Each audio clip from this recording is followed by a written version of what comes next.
Alright, I think I've started streaming. I think. um, First things first, I'm gonna at least just place one notification. Okay, one notification. Alright, the thing said I went live, so that's good. But, as always, let's do the sound check. Wait, where's my browser to do the sound check? Okay, here we go.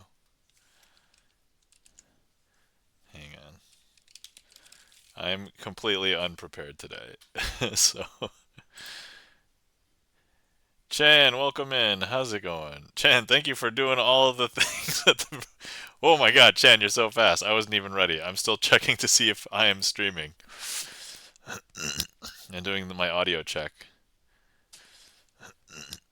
All right. There's me clearing my throat. Audio check. It sounds gross. I'm sorry. I'm sorry that I made myself sound gross with clearing my throat. But anyway, um, but hello, welcome. How's it going? Chan the Magic Man, welcome in. GipsonLens, welcome in. Barney of the Rubble, welcome in. How are you guys doing today? Requesting 3 rings. I'm sorry, I do not do linking rings because it is not card magic. However, funny story. Oh, we'll get to that in a second. Let me let me reserve my spot in the first because I will probably be doing a new trick first. But anyway, hi, how's everybody doing? Welcome to Sleight of Hand Sunday, and I yeah, I'm a little out of it because right before this, I was basically doing my YouTube video, and I was coming up with a new trick, basically. And as far as I could tell, nobody's done something like it. But I'll tell you about it in a second. A nude trick in terms of Barney of the Rubble. You know as well as anybody else that nobody wants to see this naked. That's but anyway, first things first, we're gonna put on cheating gloves as per usual. But if anybody's got the spray bottle, you could spray bottle Barney.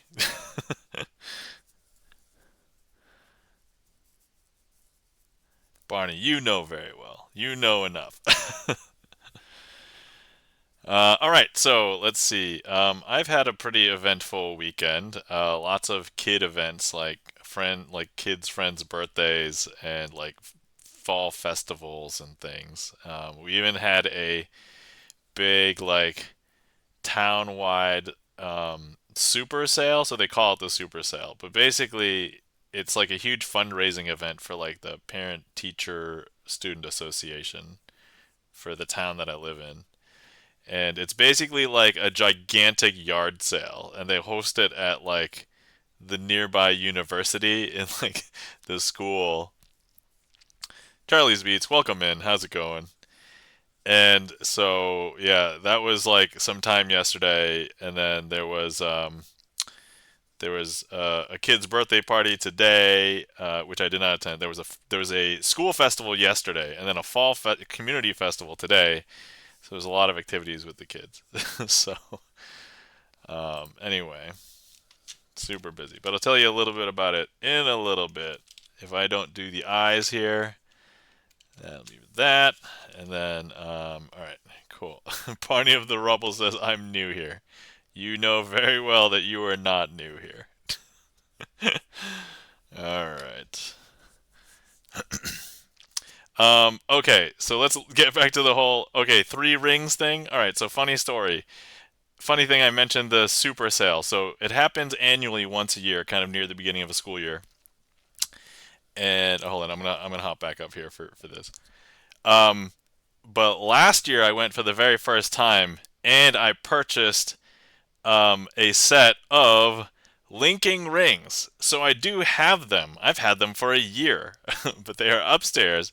I've not practiced with them, And so I think I understand the principle of how to achieve the linking rings, given like the rings. And funny for people who have performed the linking rings, it's a set of like four rings that interlink and break apart with each other. There's some sleight of hand involved, but it I got two sets, and it was like $2, and I'm like, and they're like solid rings. Like these rings probably cost anywhere between like $30 to $50. Like, and so I was like, whoa, that's so cool. All right, so I've had these rings for a while. Nice request. Perhaps one day when I decide to do more than just card magic, it is at least within the realm of possibility because I have these rings from the super sale. Okay, Kicked RS, welcome in. How's it going? How are you doing today?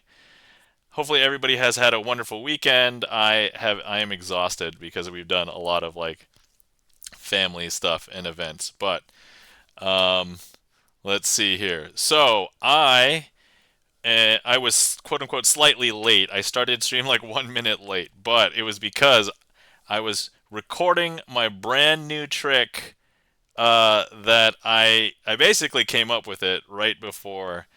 Well, I came up with exactly how I would do it like before stream, but it's been kicking around my head for like a week. Um, Kickdara says family stuff can be overwhelming. Oh yeah, absolutely it could be. Charlie's Beats hype, yeah. Oh, an original. Oh yes. So the challenge that I posed to myself was, can I perform a trick in which the words that I say or the patter that I would use for the magic trick would be like lyrics to a song, like song lyrics, or could be like a nursery rhyme, right? And so that was kind of what I had posed to myself. Now I looked around online.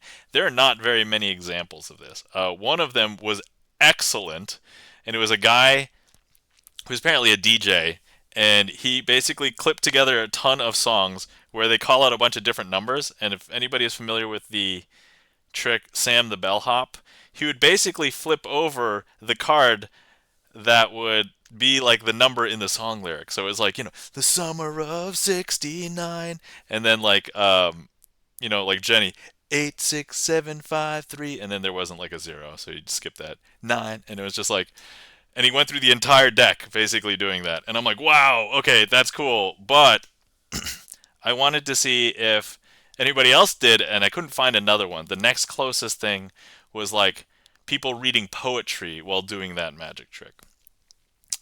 And so, yay, a singing stream, says Barney of the Rebel. Yeah, Barney likes to troll me and ask me when I'm doing a guitar or singing stream. So, well, you guys are in luck because today my first trick is this brand new trick that I basically came up with.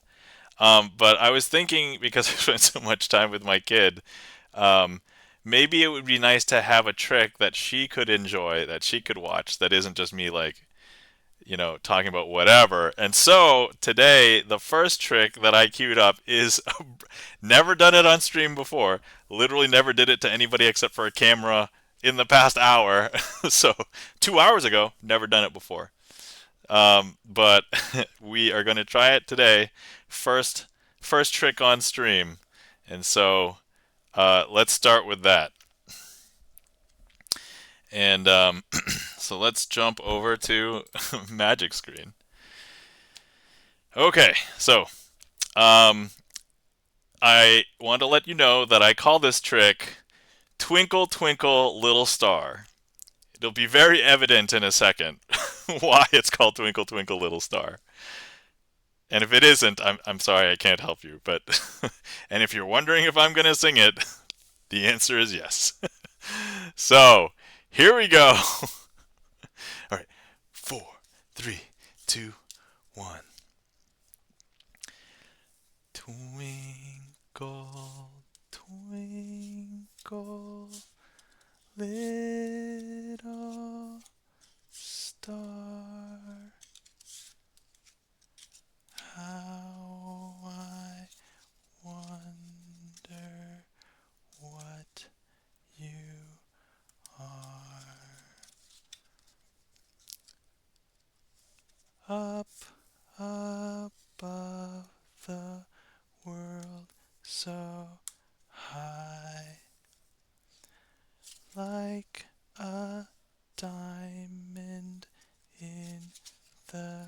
sky, twinkle, twinkle, little star,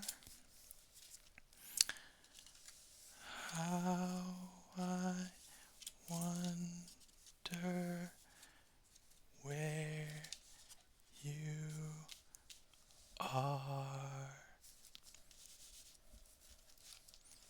And that, my friends, is Twinkle Twinkle Little Star. And that is brand new. As far as I know, nobody else has done anything like it. So there you go. Fresh off the presses. And yeah, basically came up with it myself. So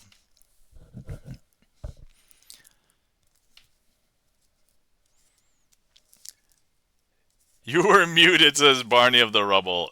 I may be drunk, says Kicked RS, but I am impressed. Thank you very much, Kicked RS. Also, nice singing. Thank you, yes. I noticed that when I sing with this voice, it is not very good. But if I like match the pitch in my mind that I should be singing at, then it sounds nicer or not as horrible. So anyway, thanks for clearing that, Chan, and thanks for the random request. Dang, I missed it while double modding. No worries, Charlie. I recorded the YouTube version, and it's going up live tomorrow at 11 a.m. Eastern. So if you miss it here, you can either wait or you can catch the VOD, whatever you want.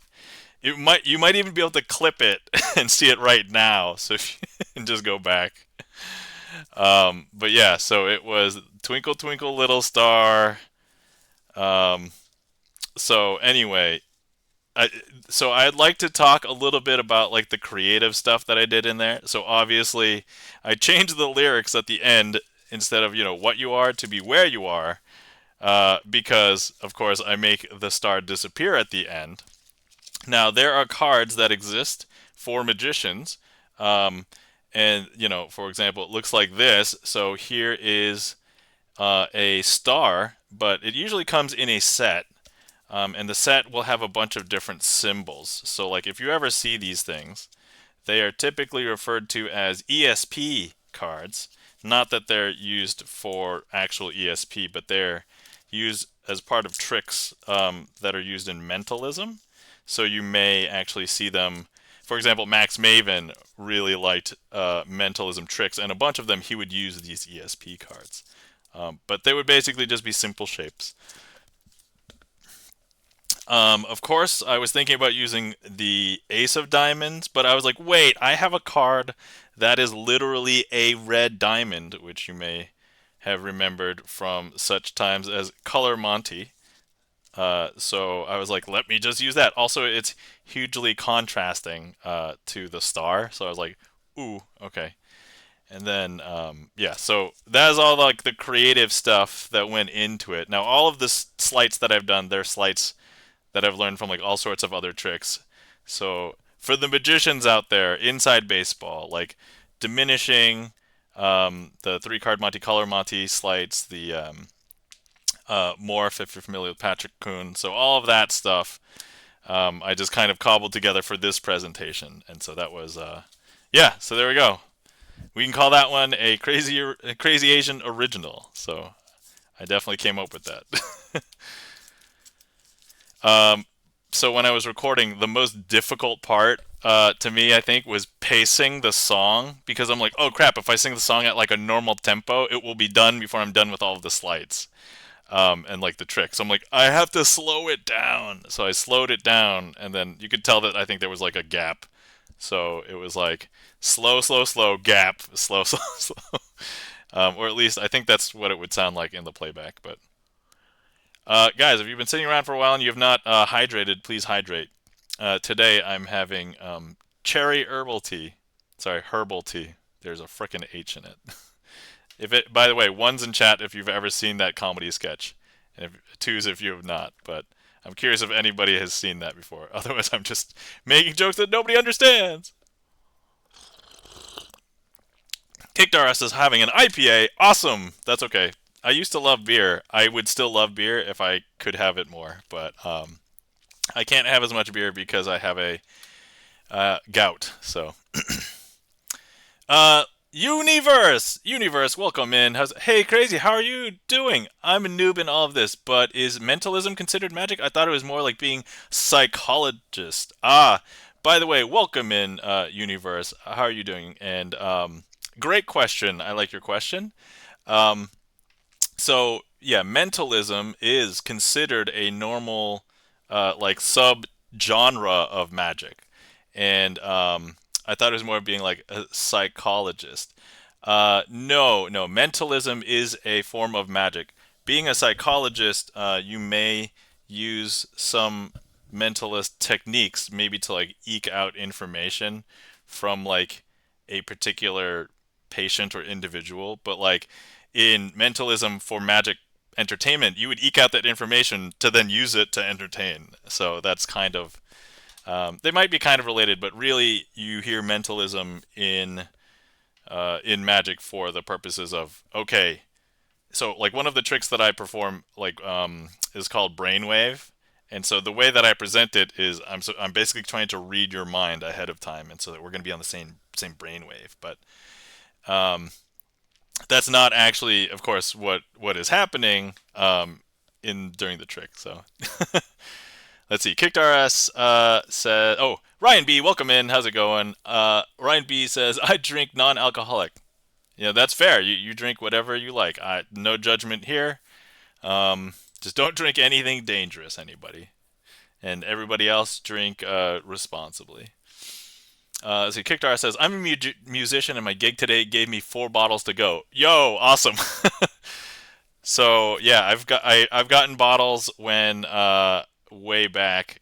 So here's the thing: I started Magic way too late in my life, so I was never able to get free drinks because of that. But I got drinks because like I cat sat my friend's cat. Like I don't know. Chan, thank you for shouting out Universe. Um, Universe, am I following you? Hold on, let me just double check. Just want to make sure. Universe, I'm not following you. Let me follow you, Universe. All right. Last you were playing Sky, Children of the Light. See, Barney the Rebel says mentalism is what they usually label magicians. Oh, I see. Okay. Let's see. Oh, got you. Yeah, yeah. Okay, cool. So, man, we already covered a lot of stuff already. I used to believe mentalism. Yeah, so here's the thing, like there is a field of study, and I think it's like it kind of falls under the category of like psychics, but the most prominent one that people may have like come across and like they've made movies about it is remote viewing. And so like I forgot what was that. Was that movie Men Who Look at Goats or something? There's like some movie about that. So all right. Okay. Let's see here. Okay, we have a random request in the queue. Thank you for the request, Chan the Magic Man. I believe that was a random request.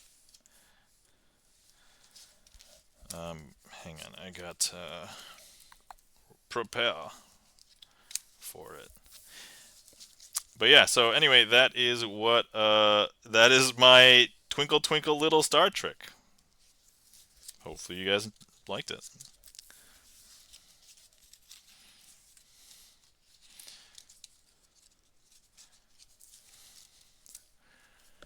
Okay, let's see. Oh wow, I haven't heard of remote viewing in ages, but since the dad of this area has passed away, such a fascinating topic. Oh yeah, so all right, so okay, before we do another trick, I've got to talk about this remote viewing thing. So there's actually a magician, and if you've seen like this magician on YouTube, he's actually tangentially interested in this topic and has tried to do it before.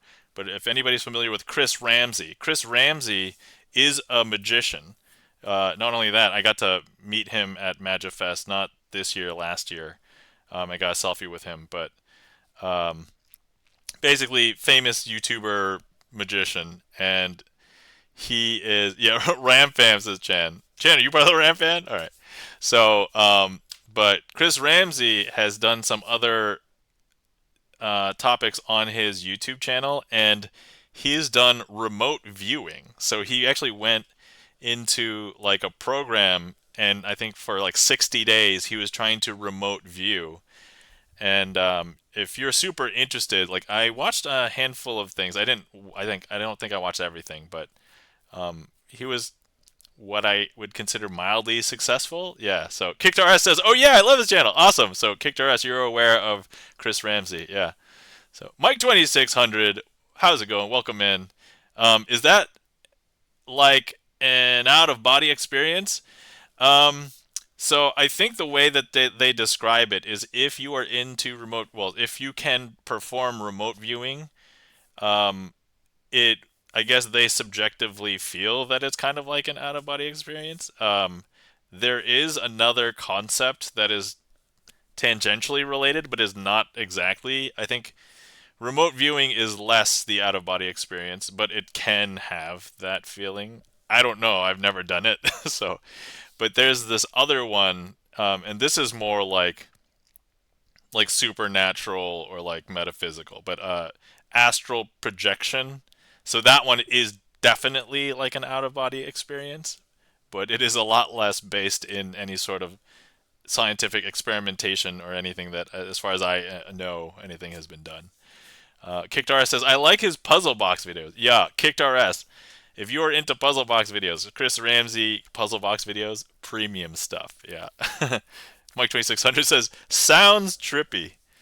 Mike 2600, were you here at the beginning of the stream? Because I did one trick already, and it's the trick that's going to go live tomorrow on my YouTube. But it was the idea that I had for the nursery rhyme song lyrics thing. So I was not just tuned in. Oh, all right. Okay, you'll either have to check out the VOD or wait until tomorrow. I'll remember to send the performance to you tomorrow. So, all right. Okay, so here we. What am I doing here? Here we go.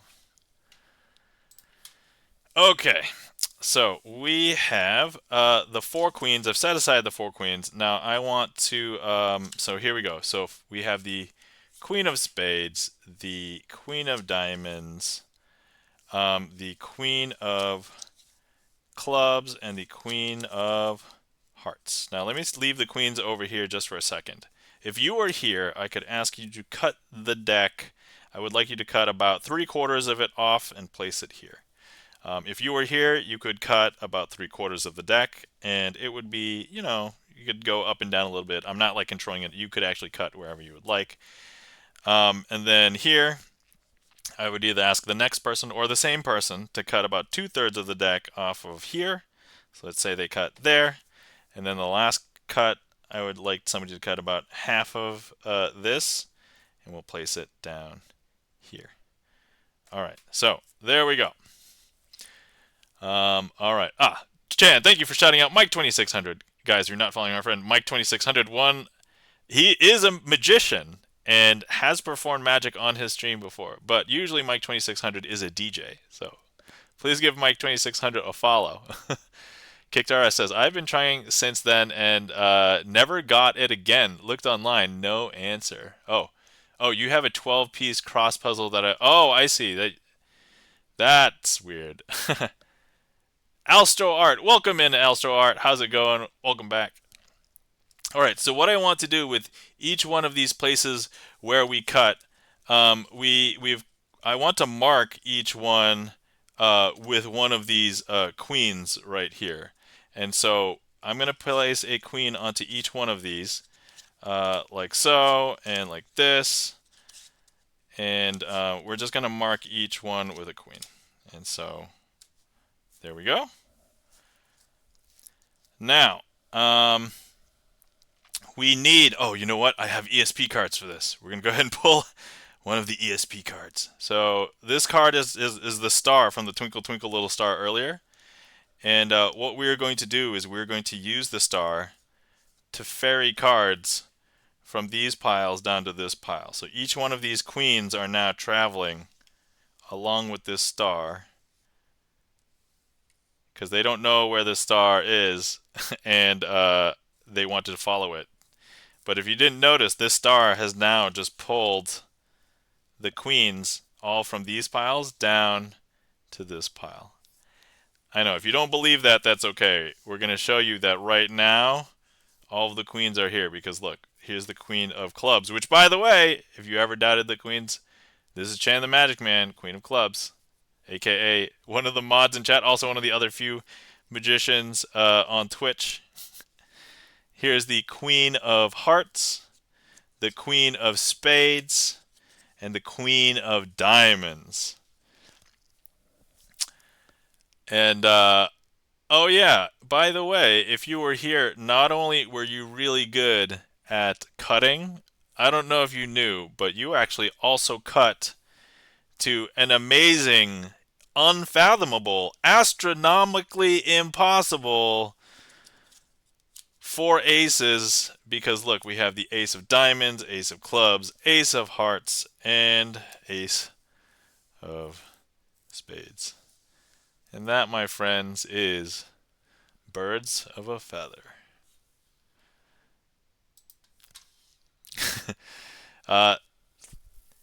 Chan the Magic Man, thank you so much for that request. Super Kaner, yo, my bro, crazy. Hey, Jimmy, how's it going? Finally can catch your stream. Welcome in. How's it going? All right. So, yeah.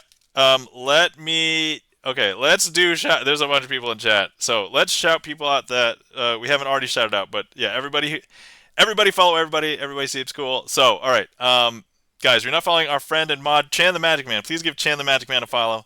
Chan, one of the other few magicians on Twitch that has a regular magic schedule, and Chan is usually does magic streams on Monday nights, so follow him to check out Magic Mondays. All right, guys, you're not following our friend and mod GipsonLens. Please give GipsonLens a follow, a.k.a. Bert, but plays piano. Hey, bang, Jimmy, I know you just calm down. All right. Sorry, I had to do it. Yeah, it's okay. No worries. But hey, E-Room, welcome in. How's it going? But by the way, E-Room is starting to become the primary user of the bang, and we, we make jokes about E-Room getting bangs in before the end of stream. So that anyway, where was I? Okay, guys, if you're not following our friend and mod GipsonLens, please give GipsonLens a follow. Pianist, plays a bunch of VGM, popular music, esoteric music, sight reads from songbooks that he has, and also has composed a lot of his own originals. So please give GipsonLens a follow. Guys, we're not following our friend Charlie's Beats. One day Charlie's Beats may stream again, but as we all know him as the music Twitch famous chatter. All right, I gotta get all those words right because it almost still doesn't roll off the tongue. But that's like my official title for Charlie at this point, because I always see him in other music streams that I hang out in, pretty much always. So, let's see, guys. You're not Kicked RS. Are you streaming anymore? Or guys, if you're not following Kicked RS, please give Kicked RS a follow. I know Kicked RS has streamed before. Kicked RS is a musician and has streamed before. I don't know if it's like if you've done live stuff, but nah, I do Brazilian interviews. Oh, okay, all right. Oh, yeah, and Kicked RS lives in Brazil, so um, let's see. Actually, good to see you as Kicked RS. I haven't seen you in a while because so I used to mod for HutchMD. I technically still mod for HutchMD, but like I haven't seen Hutch stream a music stream for a long time. I He's still around because I see him in the Discord, but otherwise, I don't know if he's doing music. I don't know what's going on, but neither here nor there. You know, I'm not gonna like guilt. Look, I understand anybody who wants to either take a break or not doing what they want to do. Like, you know, Twitch is a commitment. So, but that's basically where I know Kicked RS from. So, let's see here. Um,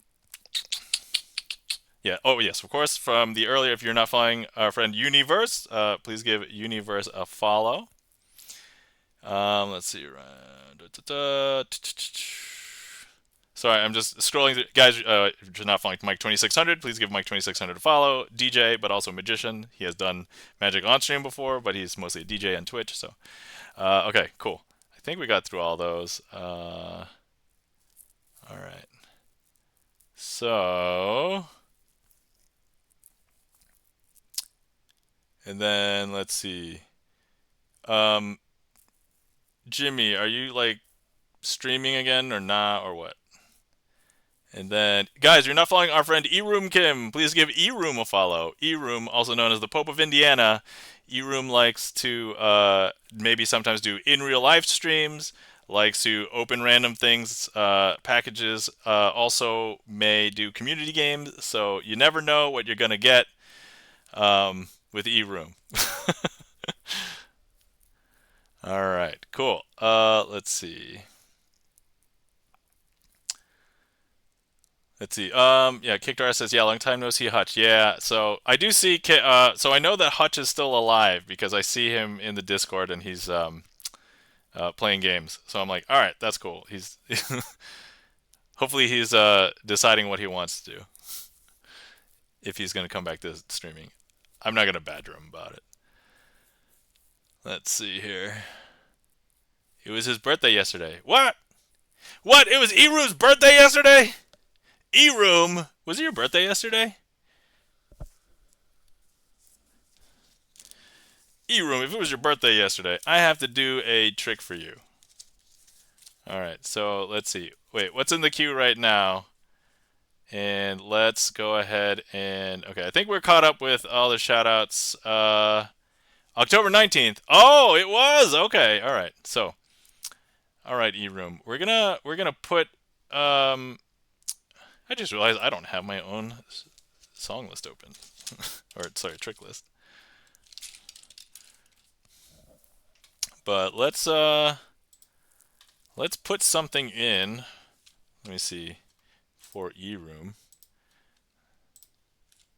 Let's see. Okay, I'm just gonna do this, and then we're gonna do this, and just make sure it is for E-Room. Okay, cool. All right, E-Room. I'm gonna throw a trick into the queue. Hopefully you're okay. It is not up next, but all right. Okay. All right. Next up, we have a request from Mike 2600. Mike, thank you so much for the request. Let me prepare my body for this trick. I also have to remember how to do it. um, and I have to prepare as well. But anyway, how's everybody doing? Hopefully, everybody had a wonderful weekend. Let me know how your weekend went if anybody wants to share. And if not, what is your favorite nursery rhyme? Because that ties in with the first trick that I did today, and perhaps I need some inspiration for the next nursery rhyme. So let me know, guys, while I prep for this trick.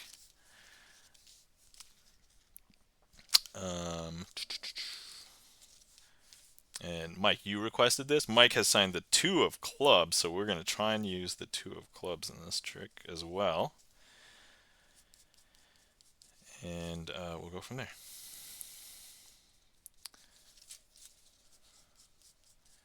But let's see. Kickdara says, it's past midnight in Brazil. Gotta work tomorrow. See you, dude. I'll be back in your stream. All right, Kickdara. Well, thanks for stopping by. Have a glorious night. Take care. All right.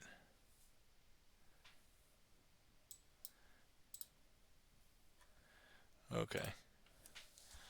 All right. Cool, cool. Eroom says, you have to check out Alky's new trick where he puts a finger through a 2-liter bottle cap. It's pretty. Oh! Oh, Alchmutation is actually doing a new trick now. Excellent. Cool, that is good to hear. Okay, let's see. All right. So yeah, have a great night, Kicked our ass. Boa noite. I don't speak Portuguese real well. Sorry. I'm sorry if I butcher anything in Portuguese. All right. Okay. All right. Here we go. Alki is great magician name. I assume it's alchemy. Oh, Alki is close. Is short for alchemutation. Alchemutation. So alchemutation is actually a mod for many of Twitch Magic. When I when I saw that he was a mod for basically all the other magicians, I'm like, alchemutation. I totally don't want to impose on you, and if you don't want to mod, I mean, so I made him a VIP here, but.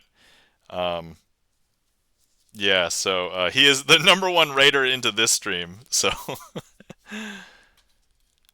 all right, okay, here we go. Mike 2600.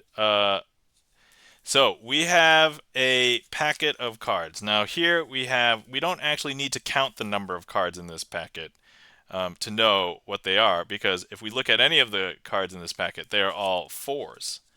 And so if we go ahead and if I just keep all of these fours here, but actually all I have to do is drop off one of the fours, and now I will have 3 cards in this packet. Because now if you take a look, here's a 3, and here's a 3, and then here's a 3, but if we remove this 3, now we have 2 cards in this packet. And these 2 cards are actually both 2s. And actually, yeah, so. But now, if we remove a 2, there's now 1 card in this packet. And you would guess that it's a 2, but it's actually an ace. And that, my friends, is a countdown packet. Mike 2600, thank you so much for the request. Hopefully you enjoyed. Yeah, guys, if you didn't know, Mike 2600 is a graphic designer, and he has actually worked with a famous magician. Actually, thank you so much for the applause. Mike 2600 says, "Oh, that's a good one from Principia." Yes, that is from Principia. So, guys, Mike 2600 has actually worked directly with this magician, Hairpan Ong, on the design of the deck, right? The Hairpan Ong's deck, and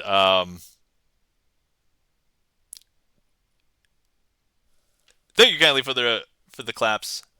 And what Mike and I are talking about is that Hairpan Ong has put out a book called Principia, and this trick is in that book. So I own this book. It's actually one of my few magic books. I actually don't have that many magic books, but I mean, I guess I used to say I don't have many, but I've probably grown my collection. I have a few now. So anyway, Universe says what? Hopefully, I got the correct emotion behind that. E-Room says, nice. Thank you kindly for the applause and the claps. All talk, no games. Super keener. And thank you for the claps. E-Room, Universe, Chan the Magic Man. And welcome in All Talk, No Game. How's it going? How are you doing today? Hopefully you're doing well.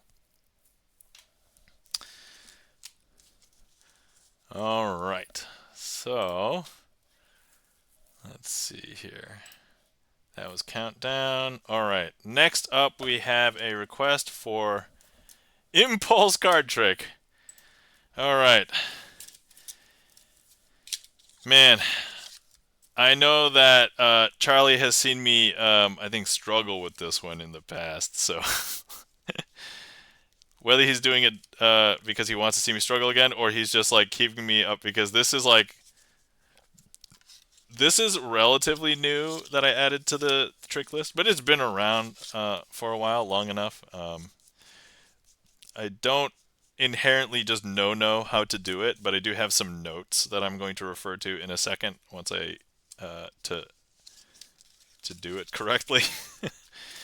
But yeah, actually, for anybody who's been around on stream for a while and knows that I have been working on this, but for anybody who's a musician out there, you know how if you learn enough music and you learn theory and you're given like a piece of sheet music, you could conceivably read the sheet and then know how to perform the piece of music on your instrument.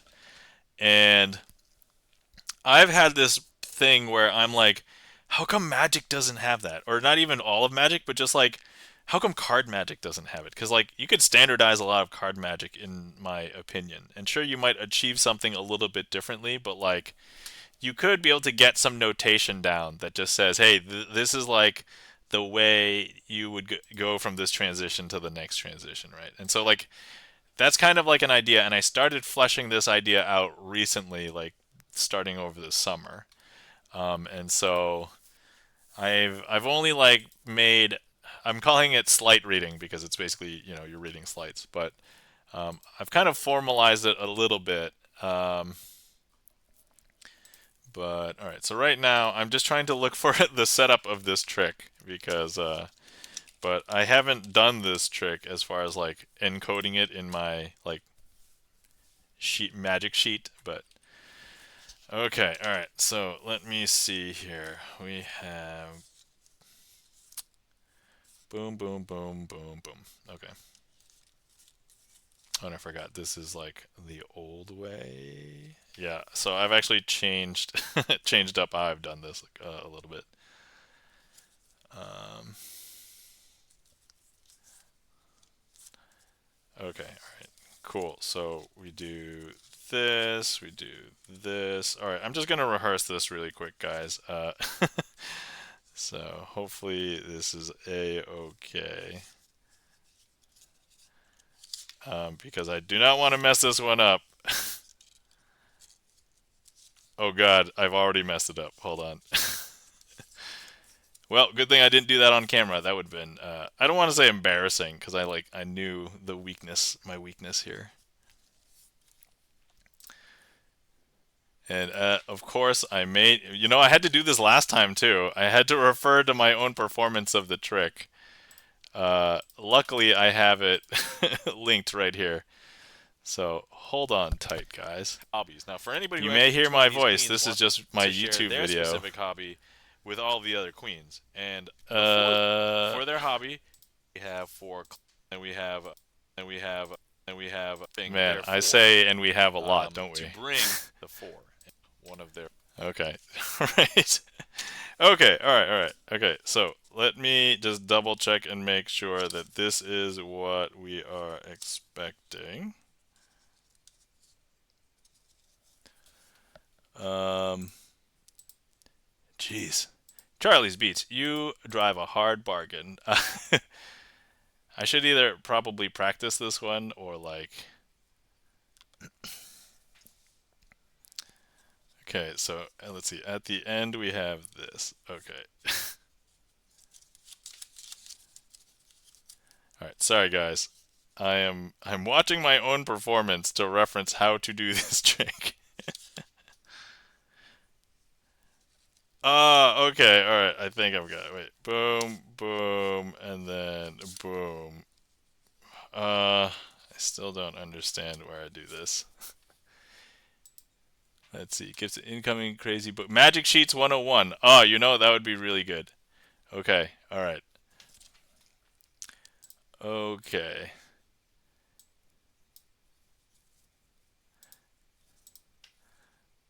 All right. Okay.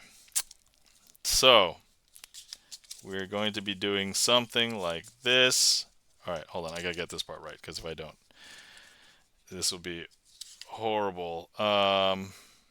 Boom, boom, boom, boom. Nope.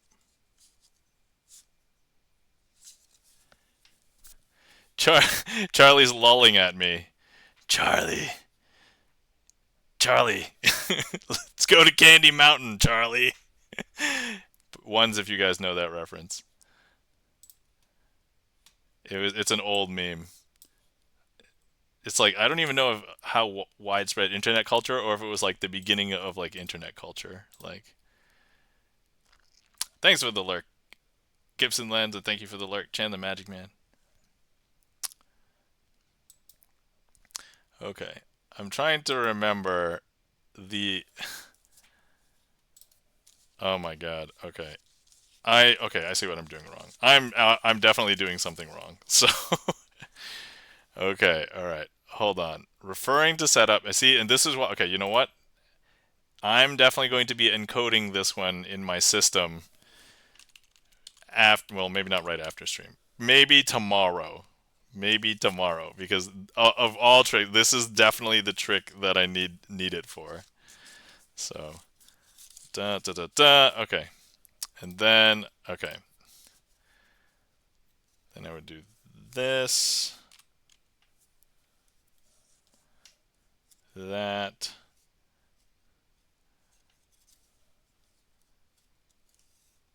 and then that. Okay.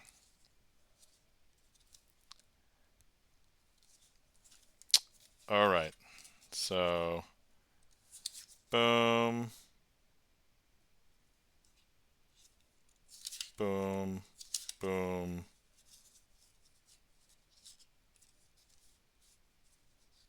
and boom. I'm sorry, guys. This is okay, and then I would do this, and then I would do that. Is that right? Oh, okay, okay, okay. All right. Yep, all right. I got it. Okay, I hope I got it. And then, okay, let me make sure I'm set up here.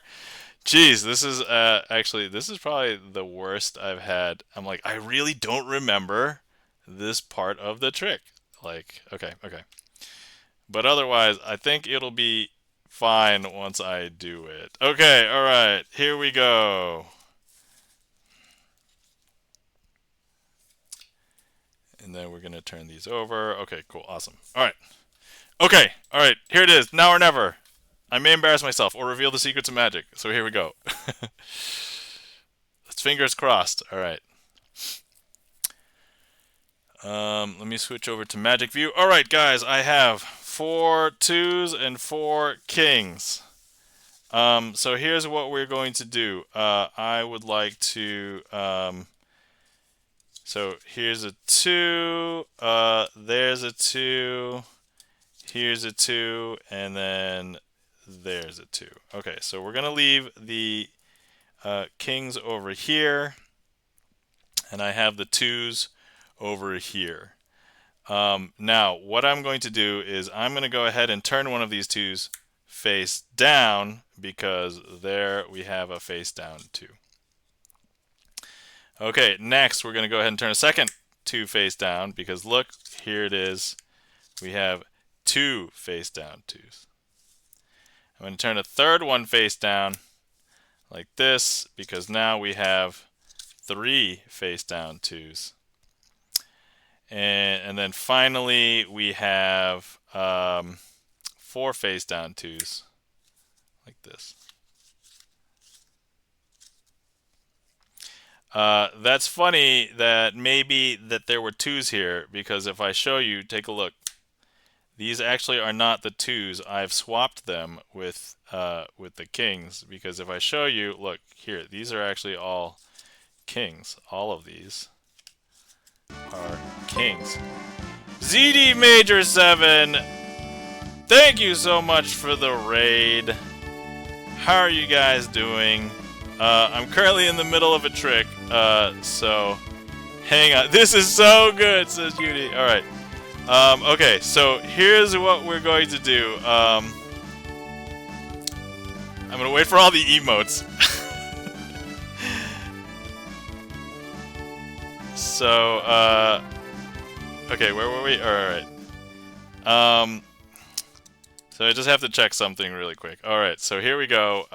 So yeah, here's all 4 of these, and then what we have here is an attempt to do something awesome, except I think I'm probably gonna get messed up between like the raid and my setup for this, because I've missed a step. But you know, maybe I can salvage this. No, no, there's no salvaging this. This is unsalvageable. All right, so let me just grab a card here really quick, and then let me grab another card really quick, and then we'll just call it a day. and then we'll pretend that this was an amazing trick, okay? Okay, guys. So after I do the reveal here at the end, so you would think that perhaps by the end of this trick, thank you kindly for the follow, Violet Evie, how's it going? Um, that all of the cards would be together, the four kings and the four twos. But if I spread, they're actually all together. I mean, they're alternating because look, here's a king, there's a two, there's a king, there's a two, there's a king, there's a two, there's a king, and two. But what you may not realize is that not only that, each two is paired with its correct king because look, with the two of clubs is the king of clubs. With the two of hearts is the king of hearts. With the two of diamonds is the king of diamonds. And with the two of spades is the king of spades. But wait, there's more. Not only that, not only were they paired up, but none of the twos were red because look, the twos were actually blue backed the entire time. All right. And that, my friends, is a very scuffed and impulse card trick. So anyway, if anything, Charlie's Beats has given me some homework, so we will make that a boss trick because I don't think I did that to my satisfaction, truly. But anyway, so welcome in, Raiders. How's it going? ZD Major 7, welcome in. You have to raid and run? Oh, okay. All right. So, guys, if you're not following our friend ZD Major 7, please give ZD Major 7 a follow. ZD Major 7, a musician, part of an orchestra, usually plays VGM on piano, and also a friend of all of the Twitch musicians that we are friends with. So please give ZD Major 7 a follow if you're not already. Thank you kindly for the raid. And welcome in, everybody. Hi, my name is Nam, also known as Crazy Asian, spelled this weird way. Actually, wait, I got the really cool. Hold on. Let's switch to this. Crazy Asian, spelled this really weird way. And I like to perform sleight of hand card magic on Twitch. I mean, except for that last trick, which was really hard. So welcome in, Violet, Evie, and CD Major 7. I'll talk no. Oh wait, I'll talk no. He could do magic. Yeah. Okay. All right, guys. If you did not know what we do during hype trains here, it's that we have to perform magic as fast as possible. So let's just give people a bunch of magic tricks all at once. All right. First things first. If you were here, you could select a card. It doesn't matter which card it is. A lot of these are signed anyway as well. So it doesn't matter that I know what it is because here we're just going to go ahead and reveal. It is the three of clubs. So now, guys, we are now connected. So anyway, yes, Violet Evie, you and I know each other from Hutch. Yep. I mod Hutch. Well, I used to mod. Long story. We'll talk about Hutch in a second. All right. So three of clubs. So now we're magically connected to three of clubs. Let me go ahead and place this into the middle of the deck. So now let me go ahead and snap. That's going to bring the three of clubs back up to the top of the deck. I know, it's super weird, but look. Is that weird? This could be signed. Look, I'm going to go ahead and grab it and place it in the middle of the deck again. Importantly, I hear Expanse, GipsonLens. Yes, this is Expanse. Correct, Obi-Wan. By the way, welcome in, Obi-Wan. That's not the card. We didn't snap yet. Because now that's going to bring the three of clubs back up to the top. I know, is that weird? That's super weird, right? That should not happen. It's a little bit bizarre. But look, I'm going to go ahead and leave it sticking out. You could have signed it, but we'll know that it's the same one because it's the only one in this deck. I'm going to go ahead and place it in the middle of this packet, place this whole packet into the middle of this packet, and then I'll show you it's not on the top, it's not on the bottom. But look, if I snap, it goes from the middle back up to the top. I know, that's super weird, right? That should not happen. Alright, okay, next up, for those of you who don't know me too well or haven't been here before, that was one of the tricks that I show like random people when I first approach. But let's do something with all of the threes. So I have 4 threes. I want to do something interesting with these threes. If I go ahead and I want to turn them all face up, but only one card at a time, like this. But if I did it like that, that would be cheating because that's how normal people would do it, and I have to do it a little bit more magically. So I'm going to hold the packet, give it a magical twist. That magical twist will turn the three of hearts face up. I know. Super weird. Don't break your gaze. This is the part that gets people. If I give it another magical twist, the three of hearts will turn itself face down, and the three of clubs will turn itself face up. I know. Is that weird? That's super weird, right? So now if I hold the packet and give it another magical twist, three of diamonds should turn itself face up. Now we have one more to hit up. Which one is it? I think it's the three of spades, right? However, I think it's a little bit tired from the last trick because it was jumping up to the top of the deck. So if we take a look, all the cards face down right now. Even if I give it one magical twist, it's probably a little too tired. It will not turn itself face up. But for anybody who's playing along, if you are on desktop, go ahead and click directly on the screen. It will put a heat map almost exactly, or it'll be exactly like this, and we'll try and give it some more magic. So give more magic to this packet, and then we'll see if that's enough to turn up the next, the ace of spades. So let's go ahead and okay, we got three heat maps. Ready? Oh, sorry, not the ace of spades. The three of spades. There it is. Man, I usually do this trick with aces, so that's the part that gets. But yeah. So anyway, that is another trick. All right. Okay. So let's see. Something else that we are going to be doing now. I found the two jokers. The two jokers will help us out with this. Let's go ahead and shuffle. And let's go ahead and use these two jokers to find some cards. They're really good at finding certain cards. They just saw that we did a 4-3 trick, 4-3s trick. So they want to find a bunch of threes because look, they just went and found one of those threes. I know. Let's go ahead and I know if you missed it, let's go ahead and have them do it again, but we'll do it again in a different way. So here, we're just going to riffle through the deck, and they're going to extract one, and the one that they extract also happens to be a 3.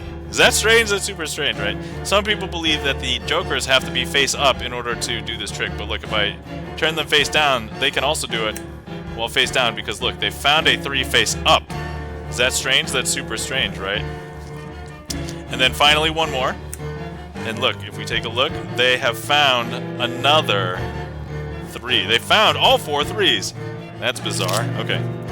Alright, so these 4 threes, they're going to be trying to rob a rob a bank. And oh man, this epic music ending. And then I'm starting a new trick. Alright. I think was that good? Was that good? Okay, alright. Woo! Okay, guys. All right. So that was. Thank you kindly for the hype train, everybody. So let's see. Let me just go back and just see. ZD Major 7. Thank you so much for the resub, and Violet Evie or Evie. Thank you so much for the resub. Greatly appreciate it. Which kicked off the hype train. So. Yeah, for anybody who doesn't know, that's what we do during hype trains here. We just do as much magic as fast as possible. um, I was not ready for that, so thank you. All right. Okay, let me catch up with stream. Yes, Violet. Is it Evie or Evie? Violet Evie. Okay. Let's see. All right. So holy crap! Finally, Crazy Asian stream. Yep. So here I am. I do sleight of hand Sundays on Sunday normally. This was an amazing trick. Thank you, ZD Major 7. Greatly appreciate it. I'll talk no game. He can do magic. Thank you. That's a callback to the Crazy Asian theme song, which somebody else came up with. Thank you kindly for the applause and the claps. Obi-Wan, Universe. Let's see. Violet, Evie came here from ZD7, but know you from Hutch. Yes. Okay. So, yeah, Hutch hasn't streamed for a while. So, as far as I know, he's okay because he's playing video games in his Discord, but he hasn't done a music stream in a while. So, yeah. Obi-Wan says, I hear Expanse. Yes. So, I asked GipsonLens if I could use Expanse as raid music, or not raid music, as hype train music because, it hypes me up. So, that version of Expanse is. So first of all, for anybody who is not familiar with Expanse, our friend and mod GipsonLens composed Expanse and basically is that. But I cobbled together my own version, which is the 2 released versions, quote unquote released. One of them is the released version, and the other one is a solo piano version that GipsonLens plays. And I combined them. I basically made them have a baby in my very, very poor. I'm not a music editor, so I didn't know how to combine them. So I combined them as best as I could into that version. mostly because I needed it to be 5 minutes. So, but yeah. And so that is the Expanse hype train. Let's see. We got some. Thank you for the emotes and the reactions. Violet Evie says, "Whoa!" And Universe has celebrates and Alstro Art with the Donald shake and the emotes and the hype from GipsonLens. Thank you kindly for the claps. Violet Evie, E Room Universe, Alstro Art. Woo! Wait, so what happened? Okay, okay, cool. Oh yeah, Evie. Okay. Oh, like Pokemon, Eevee. All right, there we go. These are my two daughters' names. Ah, okay, got it. Anyway, thank you so much for the support and the sub. ZD Major 7 and Violet. And also thank you for the raid, ZD Major 7. Once again, guys, if you're not following our friend ZD Major 7, please give ZD a follow. All right. Woo! Okay. Okay. Woo! All right. Let me breathe for a second. Also, if anybody's been sitting around for a while and you have not hydrated, please hydrate. I'm having a cherry herbal tea. And then, let's see here. And then I was going to be doing a birthday trick for E-Room. Oh, and E-Room's also requesting one. And then Turkey Blaine says, "Hey, all sneaking in for a little magic action while at work." Well, thank you for sneaking in, Turkey Blaine. Hopefully your work night goes very well. Let's see. So what I was going to do was I was going to make sure that I put Impulse Card Trick onto my homework list as a boss trick because I should know better. Impulse Card Trick, how to do it at this point. Um, and then, all right, and now we're going to, you know what, E-Room, let me do your request first, and then we'll do your birthday trick after. So we'll do this first, and we'll go from there. Okay.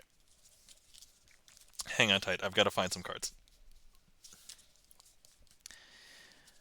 But anyway, guys, we didn't know it was our friend E-Room's birthday yesterday, so it's got to be. I'm going to be following this trick up with another trick for E-Room for his birthday, so it'll be a birthday trick for him. But not before I do this one because I've got to do this one. Okay. All right. And okay. So far, yes. All right. Awesome. Good to hear, Turkey Blaine. Good to hear. All right. So here we go. We have the four aces. Let me introduce them to you. So we have the ace of clubs, the ace of hearts, the ace of spades, and the ace of diamonds. So I'm going to leave the ace of spades out like this because we are going to be using the ace of spades as the leader ace. And we're going to be using the leader ace to try and collect all of the aces all into the same place. So, um, okay. So let me see. I have to remember this part of the trick because this is the hard part of the trick. How do I set up and how do I do anything? So I always forget because do I put three cards on here or do I put three cards? Do I flip this face down? I keep on forgetting. So this is the part that's like, okay, hold on. All right, so here, this is what we're going to do. I'm going to go ahead and place a card down here next to our ace of spades. And we're going to place three other cards with this one, with this card. And now we're going to try and make this ace swap places with this card. So here we go. I don't know if you can see that, but look. That ace has jumped down here because look. If I show you, there's no aces here. And that ace, well, we knew that the ace of spades was here. The ace of hearts has hopped down here. All right, here we go. Alchemmutation, welcome in. How's it going? My dudes! Hi, all, says Alchemmutation. I'm just going to place a random card down here with the aces. I'm going to place 3 other cards with this ace, and we are going to try and use snappage action to try and swap the ace with this card. And hopefully I think it's done, because now if we take a look, none of these are aces, because that has hopped down here. The ace of clubs, speaking of alchemmutation, has just hopped into chat, is also the signer of the ace of clubs. By the way, if anybody wants to sign a card to help support the stream, you may. And also, if anybody ends up requesting a trick and you have a signed card, if possible, I will try and use your card as part of the trick. Okay, cool. Now, some people are wondering, hey, there might be some shenanigans afoot, and to that I would say, yeah, you're watching a sleight of hand card magic stream. But look, if you were here, you would see that there is indeed an ace of diamonds right here, and we're going to leave that up there while we place the 3 aces, the other 3 aces down here. Now, if you were here, I could have you place your hand on top of the ace of diamonds. Just to make sure that I don't do anything fishy. But also I'm going to add a few cards to that. Now, at the end of this trick, I promise that all of the aces will be together. But now you're probably wondering how it would be, because let me go ahead and place this card down here. And once again, 1, 2, 3. And if you were here, you could remove your hand and look at these 4 cards yourself. I do not have to touch these. However, since you're not here, and this mouse was only simulating your hand. This is actually my mouse that's controlling this right now. You could flip these over, and you would see that, sure, you would see that this is the ace of diamonds, but here's the ace of clubs, the ace of hearts, and the ace of spades. Now you're probably wondering, wait, what cards are these? And a normal guess would be, oh, they're very random cards. Well, a lot of the times magicians want to make them be very excellent matches, but since the best match in most games is already over here, the second best is the 4 kings. And so here, king of clubs, king of diamonds, king of spades, and king of hearts. And that, my friends, is Hitchcock aces.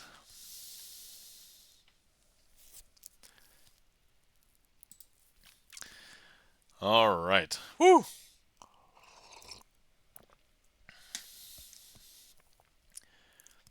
Thank you kindly for the wow and the nice one, E-Room. Hopefully you enjoyed. Thank you so much for that request. Thank you kindly for the claps and the applause. Hopefully you enjoyed. All right, so let me get ready for a trick for E-Room. This might be a minute because I'm going to try to get it custom. Let me customize it for E-Room.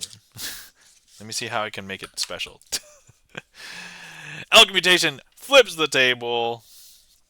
Oh, Alchemmutation. Somebody mentioned earlier that you were doing a new trick. Are you putting your finger through a bottle cap now? Is that what the new trick is? I'm just wondering. So let me know. That's just a rumor until you confirm. And then I guess after you confirm, it would no longer be a rumor. I guess that's how rumors work, right? Like, I have mastered finger foo. All right. E-Room says, I was bragging about you, Craig. Lol. Oh, thanks, Mike. All right. Cool. Let me see here. Let me. Man, I have not done this trick in a hot minute, and also I think this trick was actually a boss trick, so slightly nervous because it could also go badly. Let me see here.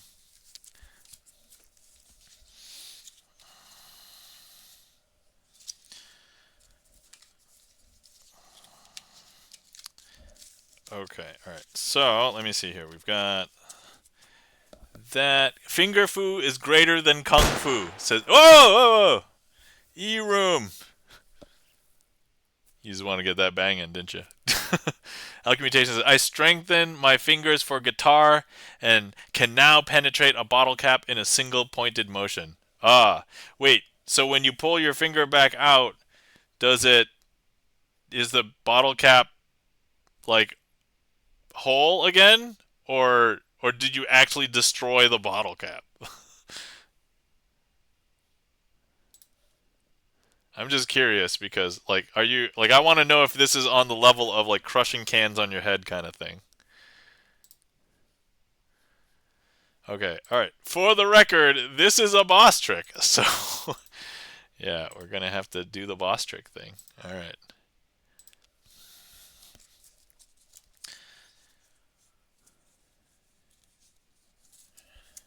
Okay. All right. He throws Cap up in the air and then stabs through it with his finger. Oh, I see. Like, got it. All right. So for anybody who follows along with whether I do boss tricks or not, this trick is a boss trick because I messed it up sometime long time ago, and I have not done it for many streams. It's carried over as a boss trick for many streams, and nobody requested it, and I didn't bring it up. So now let's see. Bottle cap. Okay, so Alchemy says bottle cap is punctured and remains so. A restore would be so sweet. Dude, if you can restore the bottle cap, that would be so dope. like like a finger foo master. That's right. Man, every time I read foo, I'm thinking like F you. All right. Okay. All right. So here we go. First things first, E-Room. We're going to be using this deck of cards. So this deck of cards is a bunch of letters. If you've never seen me use it before, there's a bunch of letters in this deck. And so we're going to be using this deck for the trick. All right. And this trick is for you. Alchemmutation says, Nom, I will PM you on Discord. All right. Yeah, sure. All right. Next, we're going to need a card selected. So actually, let me just break it here and um, if we can have, let's see, Eroom, are you Eroom? If you're on desktop, go ahead and click directly on the screen on one of these. That will be your selection, and then we will proceed with this trick. So let's see, Alchemy Mutations, Lamau. All right, so here we go. We have this as the selection. All right, cool, excellent. So let me just scoop up the rest of these, and that is that. Now, next, what we're going to do is we're going to cut this deck up into about 4 equal parts. So here's 1. They don't have to be exactly equal. They can just be roughly equal. 2, 3, and 4. All right, there we go. And now, I'm going to go ahead and flip over 2 of these piles. So here we go. Boom. And now we're going to do something unfathomable. We're going to shuffle face up into face down cards. Face up into face down cards. So here we go. We're really going to be shuffling face up into face down cards. You can see this is going to pain me more than it pains you. Okay, let's do it again. And then one last time. Here we go. So now we have a complete mess. What does this mess represent? Well, it represents the life of a man, the life of the Pope of Indiana, the life of E-Room. You know, so this is actually a real story. So I was visiting Indianapolis earlier this year for Gen Con, and E-Room and I were messaging on Discord trying to like see, hey, is there a time we can meet up?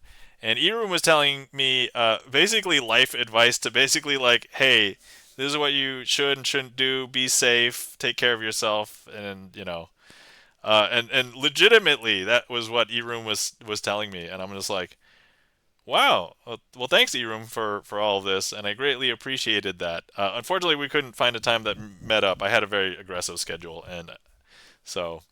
Um, but at the end of the day, you know, we decide to just work everything out together, and also at the end of the day, after Eroom finds a way to slice his life into very organized things. And as part of this trick, we should now be able to find Eroom's card. Oh, wait.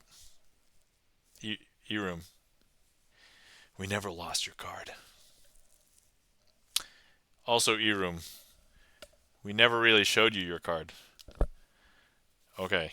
For anybody who doesn't know, anytime I mess up on stream, I have to bring out the true magical talent of the stream. For anybody who doesn't know, the true magical talent of the stream. So, if anybody's seen Penn and Teller, I am the pen. And if you haven't seen the deck sock is my teller. So the deck sock does all of the magic. And so we are going to fix this mess somehow. All right, deck sock, how do I impress Eroom and not mess up his birthday trick? Oh, okay. So right now, the deck sock is psychically telling me how to fix this trick. So I just spread the deck. Okay. All right.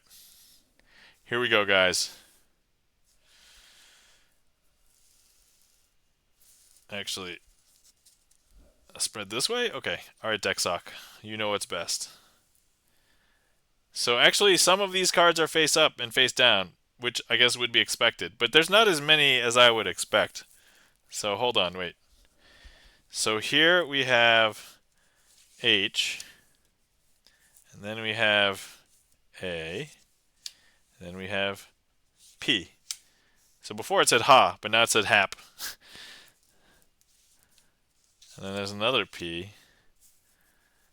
and then there's a Y. Hmm. What does that spell? It spells happy, right? Okay, how about. Oh, here we go. Let me slide this back for some room. So B,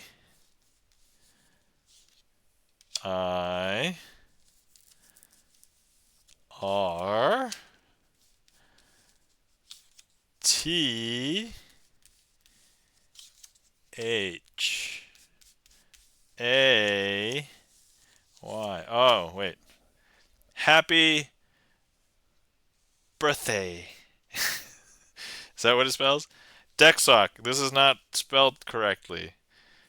Oh, you need to tell me to ask. Hey, Eroom, do you know what card this is? Do you have a guess? What card is this? Okay, so this is how we're going to tie it together, right, Dexoc? Right, okay. All right. Hopefully, chat gets. I was born in a manger, says Eroom. All right, guys. If anybody guessed, letter D. All right, Vanna White. Is it the letter D? Ding. Yes, it is. Would you like to solve the puzzle? Happy birthday! And that, my friends, is a successful performance.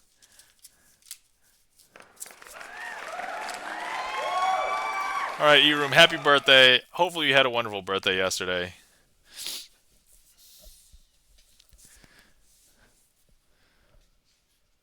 All right, and then let's see. So, cool, excellent. So we can mark that. Then we even did a boss trick, guys. Oh wait, no, sorry, that's encountering the boss. Hold on. We beat the boss. Yeah, all right. First time I did that successfully since I messed it up last time for many weeks. All right. E-Room says, "Thanks, Nom. That was way cool. You're welcome, E-Room. Hopefully you enjoyed that." Yeah, actually, I probably should pull this deck. I haven't pulled this deck out that much lately, and it's sitting right here. Like I could use this for more stuff. But the idea is that so I got this deck originally because a lot of younger like people uh, don't really play card games with like playing cards. I would say I'm kind of guilty of that, but when I was younger, like uh, other card games didn't really exist that much yet, so I had played a bunch of regular card games. But like nowadays, if you meet somebody under the age of 20, they might not have actually played a regular like a playing card game. And so oftentimes now people still don't like know the difference between like clubs and spades sometimes. Um, Everybody knows what diamonds and hearts are, so that's good. Um, but the magician who created this deck created it because he wanted to connect with those people who don't really understand or know everything about a regular deck of cards. And so you can theoretically connect with anybody who can read, you know, these letters. So that's the concept. But yeah, it's a cool deck. So not only most letters there's two copies of, except a few have like three, like E. I think T. Some have one, like Q S. Sorry, Q Z J. And then the two jokers are yes and no. So here's what the two jokers look like. So yes and no. But yeah, it's a cool deck. You can do some fun things with it. All right, cool. Let's see. Next up, we have a request from Charlie's Beats for maximum penetration. The card trick. The card trick. I like always have to specify now. uh,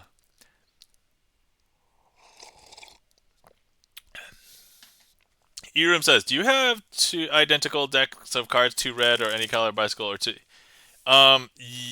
Yes, I do. Although I don't know how many I have like immediately in my vicinity.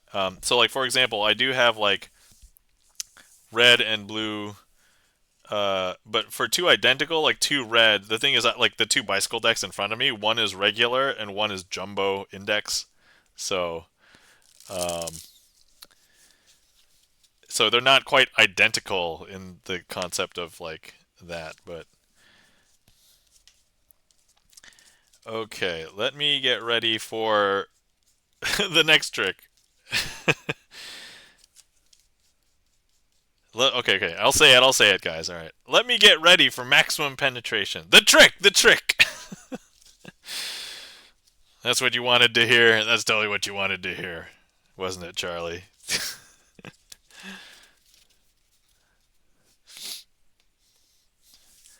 Have two identical. Yeah. I don't know if they are two identical in front of me. So I'd have to like either go upstairs or crack open a brand new deck of cards. So not quite there. Okay. All right. I just realized this is going to look super weird. All right. Well, it's fine. Whatever. Okay, we will do it. We're just going to do it this way. Hopefully I don't mess it up. Okay. All right, first things first. I just need to show you that this box has nothing in it. So there's no cards in here, no nothing. That's it. Okay, we're going to leave that off to the side for now, but we will use it in a second. Or not in a second, but like in a minute. All right. So next we have a handful of cards here. We've got a couple of jokers. So here's one, here's two. And then we have the ace, two, and three of spades. So first things first, I want to use the ace of spades. And I'm going to go ahead and place that in between the two jokers. So here we're going to place it in between the two. Actually, we're going to leave it face up. And what we're going to do is we're just going to show you how maximum penetration, the card trick, begins. So here we've got the ace in between the two jokers, but look, we just give it a second and that ace is going to wait, hold on. Failure to launch. Failure to launch. Hang on. Ready? That ace is going to penetrate through the bottom of these two jokers. Is that weird? That's super weird, right? Okay, so let's see. Next up, we have the two, right? So here's the two. And here's what I'm going to do. I'm going to go ahead and grab the two in between the two jokers. And let's go ahead and show you that the two is clearly in between the two jokers. But let's see. First things first, let's go ahead and once again, 1, 2, 3. The two has just penetrated through the two jokers. Is that strange? That's super strange, right? Okay, finally, let's have the three. So here's the three. And what we're going to do with the three is actually, we're going to place the three into the empty card box. So here, we're going to place the three into the empty card box like this. We're going to close it up like that. Those two jokers are still here. And here's what we're going to do. The three is going to penetrate through the card box. 1, 2, 3. I don't know if you guys saw it, but look, that three came right through the card box. Now, these two jokers, they're now going to penetrate reality. Because look, I'm going to press those two jokers together. And actually, if you can't tell, those two jokers are now just one card. Then this one card is the 4 of spades. And now a lot of people who like to solve puzzles and things are probably thinking, all right, well, obviously there's still a card in the box, and it must be the Joker. And to that I would say, well, hold on. This is where something is going to now, we're going to penetrate into your mind. Because you're right, there is a card in here, right? Because you saw me put one in here. But let me just show you that it is not a Joker. It is indeed. This is where the mind penetration happens. There's nothing else in the box. This is the 5 of spades. And that, my friends, is maximum penetration. The card trick! The card trick! Don't cancel me. Alright. Anyway, thank you so much for that request, Charlie's Beats. Hopefully you guys enjoyed maximum penetration. The card trick. The card trick.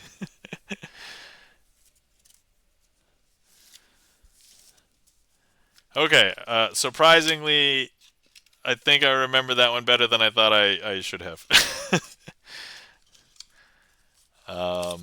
Thank you kindly for the claps. E-Room, Charlie's Beats. Oh, E-Room's got a scandalous shuffling. Do now or whenever. Place two identical decks on the table, apart from each other, not stacked together. Place one deck face down and the other face up. Now bridge shuffle them together. Okay. All right. Well, if you want to do a face up, face down thing, I guess we could do that. So they're not really identical though, but I mean, they're gonna be close enough, I think. Hopefully. All right. So okay, let me. Okay, guys, we have a scandalous shuffle request. For anybody who does not know, normally a scandalous shuffle request is done when we would actually have people select cards that are different. So sometimes different in size, sometimes like jumbo cards with small cards, sometimes different in shape. I've got triangle cards, circle cards here. But, alright, so here is what I've got. So here we have red bicycles and red bicycles because E-Room.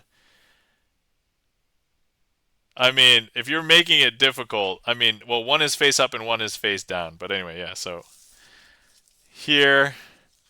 And then, so the difference between these ones and these ones are you can only tell on the face. So these are normal, and then here these are jumbo index. So I mean, they're a little bit bigger. They have this rectangle. So I mean, yes, but like okay, on the table, apart from each other, not stacked together.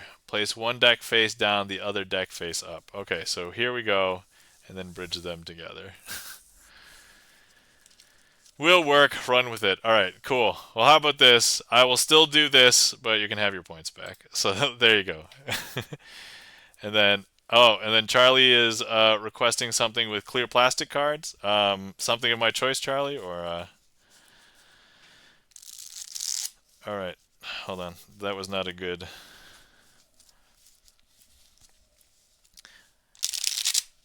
Okay, here we go. Ready? Okay, there we go. All right, so this is maybe the first time I've actually shuffled two of the exact same cards types together. So it's just extra tall. Here's what the spread looks like. Oh, hold on, wait. Let me do hold on, let me see if I could just do a with twice as many cards. Oh, this is like way more reliable. Whee!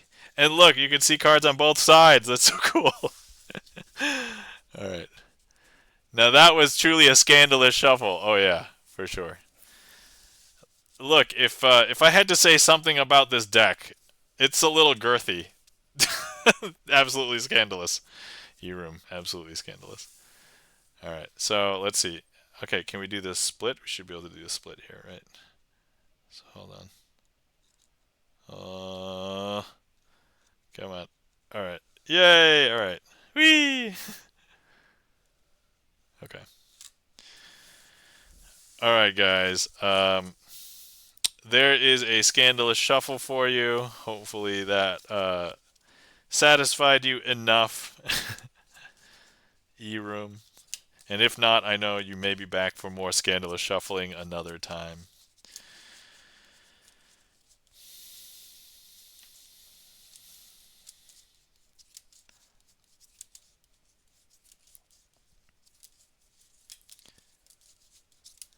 All right, now you guys have to suffer with me separating these.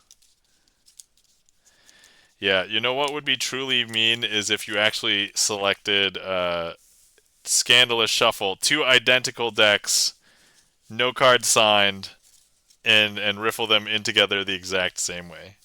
At least these ones I could separate if they were facing the same way, but like, yeah, that'd be crazy. I might have to draw the line if if that ever becomes one day a thing.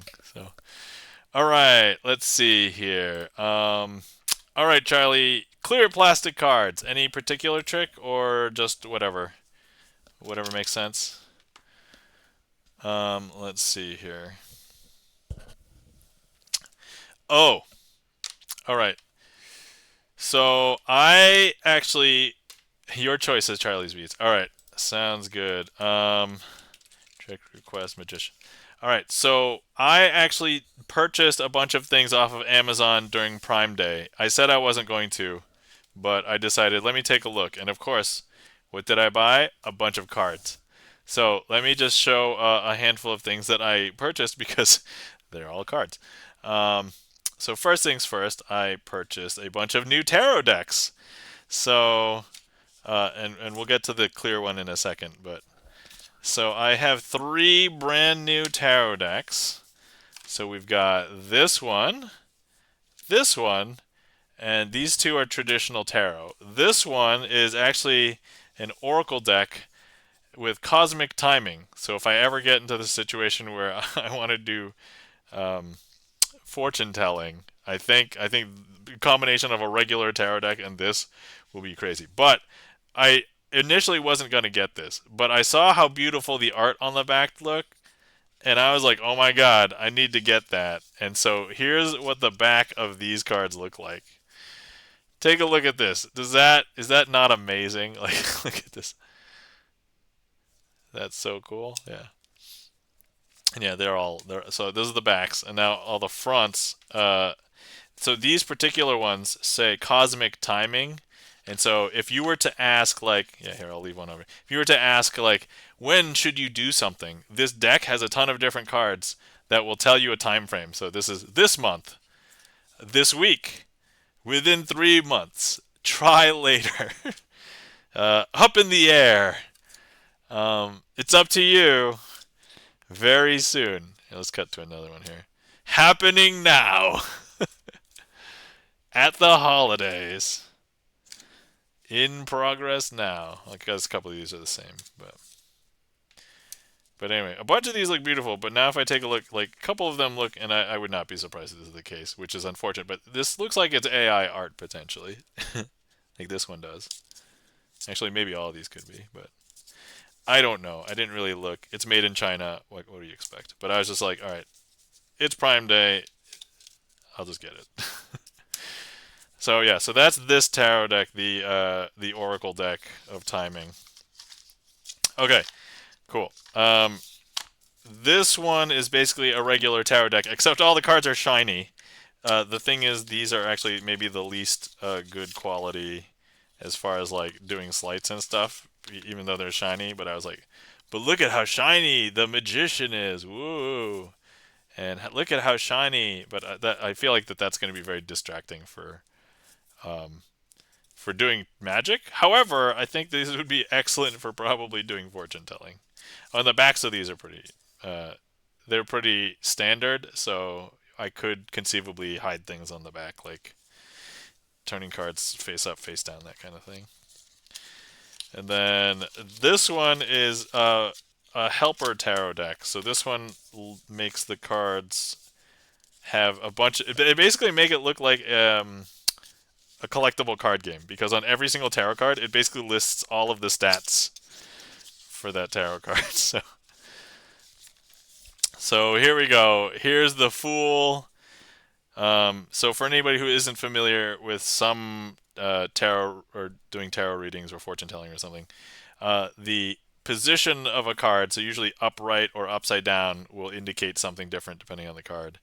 But yeah, it tells you like the element, the planet, the potentially what it means, whether there's a yes or no for some of these or maybe. And so yeah, that's kind of. But yeah, that's what all of these cards are, and the backs of these are this. All right, so where are we getting with the clear deck? I purchased a brand new clear deck. It is not good, but we're gonna we're taking it out anyway. So this is a new clear deck of cards, and so let's give it a whirl because I don't think it'll work with everything. I've already determined some tricks that there's some tricks I cannot do with these. Wait, I already opened one of these. This one looks like not the one I shuffled, so this must be the shuffled one. I did get two of these, so because I'm always like, well, just in case I like the deck or something, I want to have two, but unfortunately, this is not a good quality one. So, all right, so here's what these Alstro art. No clear decks are good. Yeah, so I found one clear deck that I think is decent for Magic, which I have here, and I'll tell you why in a second. But so here's the new one. So here's what these are, and this is what the back looks like. The back is pretty uniform, and the shape is like symmetrical, which is good. But here's the ones that I am willing to use for Magic most of the time. So these are the ones that I normally use. So there's clarity in reading it. For these, I guess I would say pretty clear as well. But the important thing is when I turn over one of these cards and place it on top of another one, you can't tell that one is face up or face down here. So they could be facing the same direction, they might not be. But for these ones, here I'm just going to give you a preview. When I turn one face in the opposite direction, you immediately know that there's one in there. So, yeah. If I turn it over, it is different. So this is problematic for some Magic. So what could I potentially do with these? Well, let's see. We're gonna figure that out. Yeah, paper superiority. I will agree. Paper is currently better, but I wanted to have these as like both a challenge to me, and I think it's funny sometimes. Um, and Charlie likes to request clear plastic cards, so I'm like, all right, okay, we're gonna try something. Okay, let's see. What can I do on the fly? Let's see. Let's find a couple of, well, let's see, face cards. Yeah, let's try some face cards. Actually, wait, could I do oil and water? No. Well, there's like one part that would not be good. Oh, wait. Oh, wait, I could do. Oh, let me try face up oil and water. Actually, that might be doable. I think it might be doable. Hold on. Okay, yeah, actually can't do face down, I think, but if I could do face up, I think that would be okay with the clear plastic cards. That would be acceptable to me. Let me just 8, and there should be one more 7. Okay, there we go. All right, cool. Face up, yeah, face up. Surprisingly, yeah, face up will be good. Okay. All right, so here we have 4 red face cards, and then here we have 4 black spot cards. And you wouldn't at a glance like mix them up, right? Because these are clearly the red, these are clearly black. So here's what we're gonna do. I'm gonna go ahead and grab one of these black ones and place it amongst the red ones, like this, and then I'm gonna grab this red one and place it amongst the black ones like this. So clearly it is in there, right? So let me just square it up. And even with the plastic cards, now a lot of magicians will snap for effect. But actually, how this works is I'm actually going to snap to actually kick the card that is in the wrong pile into the other pile. Is that weird? That's super weird, right? Because now if I show you, all of these cards are actually black. Is that weird? That's super weird, right? And then over here, all these cards are red. Also weird, right? Okay, so here, let me go ahead and I'm going to place 2 black here. And then over here, let me go ahead and place 2 red and 2 red here. I'm going to place 2 red on 2 black and 2 black on 2 red. And once again, if I snap, we can kick 2 cards back over. Because look. So now each pile should be correct, because now if we look at this one, you'll just see red face cards, right? Is that weird? That's super weird, right? Over here, black spot cards. Is that weird? That's super weird. That should not happen. That's a little bit weird. Okay. All right. This is the only part in which we're going to have to turn something face down. I guess it's a little bit more dangerous, as we discussed with these cards. But look. Okay, so here we go. I'm going to go ahead and turn. So I'm going to go ahead and swap these. I'm going to put this black card in with these red ones, and this red one in with these black ones. And this is the only part where everything's face down. And so once again, we're going to snap. And that's actually going to kick the cards back into correction, because now if we look over here, these are all 4 black spot cards, and these are all 4 red face cards. And that, my friends, is face up oil and water with clear plastic cards. All right. I would say general success. And I was like, whoa! So even with the added challenge, but yeah, thank you kindly for the applause and the claps. Charlie's Beats, E-Room, uh, Alstro Art, thank you. Hopefully you guys enjoyed. Yeah, even with the additional challenge, this trick I think is okay. But with regular oil and water, that would make it a little bit tougher, I think. Okay, I also want to see how a color change would work on this. So, all right, first things first, we're going to do, by the way, this is not giving away secrets of magic because I've messed this up on stream many times. So, no harm, no foul if you guys learn how to do this one. All right, here we go. So, what's that? Black Jack of, I can't even tell the suit. Jack of clubs? All right, here we go. Ta-da! Oh my god, it's almost perfect. I just got to angle a little bit. Yo! Okay, that would be perfect. All right, okay. Hold on, we're gonna try that again. Gonna try that again. I have to get the angle perfect, because then otherwise. All right. Okay. Here we go. So I gotta hold my arm like this. Ready? Yo, that looked really good. That was actually so good. I did not expect that that would be okay. That was very surprising. Okay, actually, wait. We gotta come back. I gotta come back to do some of these. All right, hold on. All right. Here we have what? That's a black three. Okay, it's no. Okay, nope. All right, here we go. That's a red queen. Okay, here we go. But look, it is now a black king. All right, that look okay? How's that? That look okay? All right. Okay. Red three. Now if we shake it, that looks like a red jack. Okay. Some of these look actually okay. These look fine. Um, okay, how about okay? There's all these cards that are face down like this. Oh, that does not spread very well at all. Yeah, these cards are pretty crappy. um, okay, nothing in this hand. Nothing in this hand. But look, if you just watch very carefully, one of these cards is going to magically turn face up. There it is. Three of black three. All right. Okay, hold on. We'll try that again. I don't think that looked very good, probably. So hand is empty. Hand is empty. Look right here, and then okay, that probably looked better. I think. I'm guessing.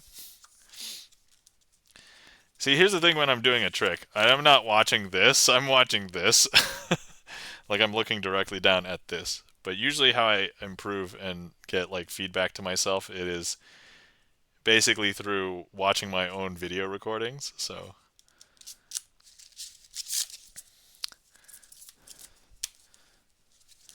okay, let's see how they just shuffle. All right, generally satisfying. Um, I will say that even though they are slippery, they're not as slippery as other clear plastic cards. So that's I would say these are slightly better than other plastic cards. Not as good as the ones that I have selected for Magic, though. Okay. Do you have a triple mirror? I do not have a mirror. I know that a lot of magicians like to use it for close up because it is like, so that they see. So, what Alstro art is talking about is like a triple mirror. So, there's one mirror with three panes. So, it's like one, two, three. And so, you're kind of seeing it from all angles, like in this, like, I don't even want to say it's 180 degrees, but probably like 150 degrees, like right in front of you. So, um, yeah, I'd mostly just practice with a camera, like, and then I just watch my video recording afterwards. So, okay, cool. Anyway, Charlie, hopefully you were not disappointed with the amount of clear plastic card use and the fact that I just showed off a brand new clear plastic deck. So hopefully you enjoyed. Thank you kindly for the redeem and for allowing me to show off all the new stuff. So that was all the new stuff, but I actually also have old stuff. So I did a bunch of cleaning in my office and in my basement. And I think last time we saw that there were Garfield cards, so I did a trick with the Garfield cards. There's actually one Garfield card packet that says it is Magic Tricks Garfield Magic Cards #1. Let's see. Elstro Art says the funniest part about clear plastic is that they are waterproof, but if you try and use them in water, they stick to each other. Yes, Elstro Art is correct. Um, so yeah, when you try and use the cards in water, because so actually let's explain. Let's talk about that for a second. Um, so these cards. Hold on, wait. Did I use these ones or those ones? I don't know. I used this one. Man, I need to separate these. Okay. Hold on, we're gonna come back. We can come back to the old stuff in a second, but all right. So with these cards, because they are plastic and they're completely smooth, right? They slide off of each other very easily when they're in air, but when there is a layer of water in them, they don't separate easily. So you can't really, they don't even glide or anything super easy with water either. So you actually have to like peel them apart because like there's no air that can get in there. So, but with normal cards, even though they're made out of paper, they're air cushioned. Like if you look very closely at a playing card, you'll see that it's almost kind of like a woven fabric. I don't even know if my camera's good enough to even get like, hold on. Can we get there? Come on. Focus. Anyway, if you have like a bicycle deck, like good playing cards that are made out of paper have an air cushion like finish to them, so they're like more like a woven fabric. So when you put two cards together, they'll slide easily because there's a cushion of air in there. But for plastic, they are touted to be waterproof, but like it's very horrible to actually use them in water. So like you don't want to use them in the tub or in the pool or something because they're going to be completely soaked. I think the best thing is if you're playing cards and at a table and a drink spills, then you're not going to ruin the deck of cards. But I mean, that's pretty much the extent. However, like I think one deck of plastic cards is usually like twice the cost of what a regular paper deck would be. And if you buy the paper decks in bulk, it's perfectly fine. Like, I don't know. So, anyway, yeah, so that is my story about air cushion. All right, so getting back to old cards. So we knew that I had the Garfield cards, but I found this, and they're Magic cards, Magic Garfield cards. So what I want to do, the queue is there's nothing in the queue. Oh, actually, let me clear that. Um, So yeah, the queue is empty right now, but I want to take this moment and let's reminisce about my old Magic card. Now, here's the thing: I just briefly opened it to see if the stuff in there. I did not really go through. If you want, I can try and perform, quote unquote, perform all the tricks that are in here if able. I can't imagine that I wouldn't be able to. All right, so okay, so this first one isn't really a magic trick. All right, so here's a uh, Okay, so here's a trick. It's not really a trick. It's like an optical illusion. So let me set it up for this. All right. So here we go. Do you guys see that? Okay, there we go. That's probably as good as we're gonna get it. Then they have these helper cards on like how to perform the trick. So where'd he go? All right. So look, we're supposed to count the number of people. Oh, these are supposed to be magicians. And so look, we're gonna count 1, 2, 3, 4, 5, 6 magicians. Okay, then we're gonna mix this up and then we're going to ask the spectator to put them back together, and they would hopefully naturally put it back together the way that the original card was before it was cut. And now, as we can see, there is 1, 2, 3, 4, 5 people. If anybody is familiar with optical illusions, there is a series of optical illusions like this in which there are, potentially more than this number of people. There's like ones that go up to like 15, 16 people. But when you rearrange like the simple number of pieces, usually it's like 3 or 4 pieces, then, and just as long as everything makes sense, you actually find that there is, one more or one fewer people, depending. And so nice, nice, nice, says Kaner. So that is that. So I would not call this one magic. This one's an optical illusion. The one thing that I have a problem with on this one is that because the cards are rounded corners, but then when you cut it and it's square. It makes it pretty obvious. But anyway, so that is trick number one from this box. Trick number two. What you need is okay. Hmm. Okay, this one's potentially real magic. Um,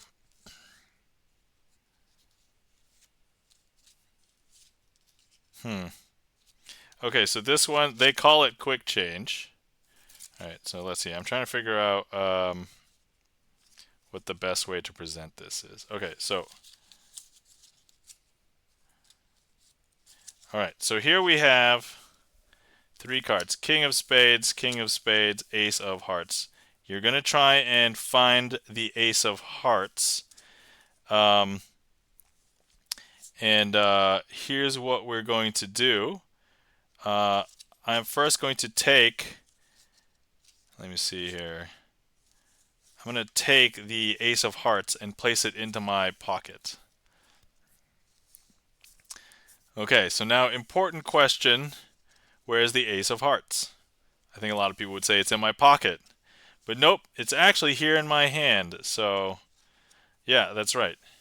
And actually, here in my pocket, what we have here is, however, you might think that what was in my pocket was the Ace of Hearts. Sorry, was a King of Spades. But look, both King of Spades are here. However, this is the Ace of Hearts. It's super weird. I don't think the structure of the trick. Yeah, I guess it just ends it very quickly. But here's how I would basically end up showing this trick. I guess I did not develop this. This is just something else that came out of this Garfield thing. Okay, let's see what's up next. We have. There are not that many. There's like five, and that's it. Oh, okay. Here's one. Oh no, I don't have a paperclip. All right. Okay, so here we have it's a single card with five cards printed on it, and then on the back. Okay. So all right. So here's the question. What I would do is I would turn this over. Oh yeah, yeah. So actually, here's the five cards. So actually, just remember the Garfield one is in the middle. Okay. So look, if I turn this over and I put my finger here, my finger and thumb on the middle card, which one should my finger and thumb be on? I think a lot of people should guess. Yeah, Alstro Art says gaffed Garfield cards. Yep, absolutely. This is exactly what this is. A lot of people. So you're supposed to use a paper clip. So a lot of people would guess which card, and you're supposed to guess the Garfield card. But if I flip it over, it is actually on the eight of clubs. Eight of clubs. There we go. So that is clipped. Okay. All right. Next. Next up. Okay. Actually, this is the one where I think. Okay, so this one I think is maybe the only legitimately good one. I think. Hold on. Where's the other one? Oh yeah, I don't really. Oh no no. There's. Yeah yeah. Okay. There's only five, and this one is the only good. No no. There's six, but the sixth one is not really magic. Okay. All right. So here we have three cards. So we have two orange backs and a pink back, and the orange backs are the two black tens, and the pink back is the three of diamonds. So the important question is, can you pull out the three of diamonds? And so a lot of people, I think, would pull out this card right here, and they would do so correctly thinking that that would be the case. And I am holding the two tens here in my hand. But when you go to take a look at this, you will see that there is a surprise. Call back to Alstro Arts Gaff Garfield cards. Yep. All right. So this might be. I think this is probably the best one from the pack, in my personal opinion. Yeah. Thanks for the laugh, Eru. So yeah, that's probably the only legit. All right. Okay. Let's see. This one. All right. Hold on. I'm gonna have to read this one. And also, I'm going to require a quarter. So hold on. Let me acquire a quarter. I would say acquiring a quarter now is way easier because I have them, versus as a child, I would need to beg my parents for a quarter. All right. So here's a quarter. I need a cup. I don't have any cups down here. Jeez. What can I use? I don't know. Oh, wait. Okay, This is like a hacky. All right, so I have this container of dice, but we're actually gonna just dump all the dice over here, and I'm gonna use the container. So that's my cup. All right. Okay.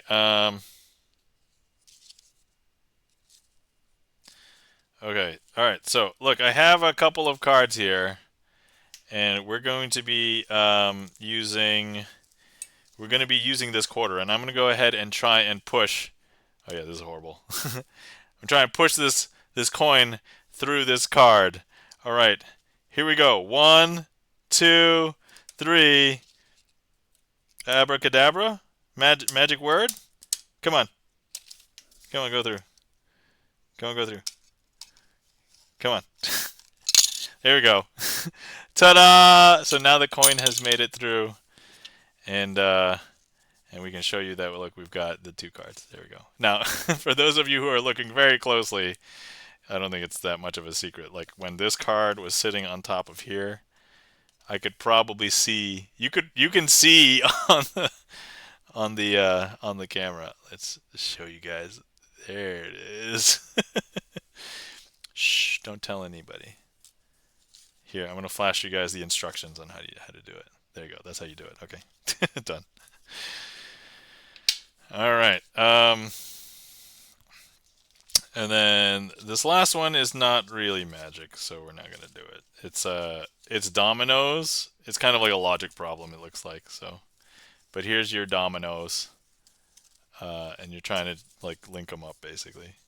There's a seventh card too, but it's not magic. It's literally do tricks, practice. Don't do it until you're ready, kind of stuff.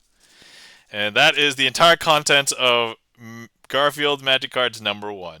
So yeah.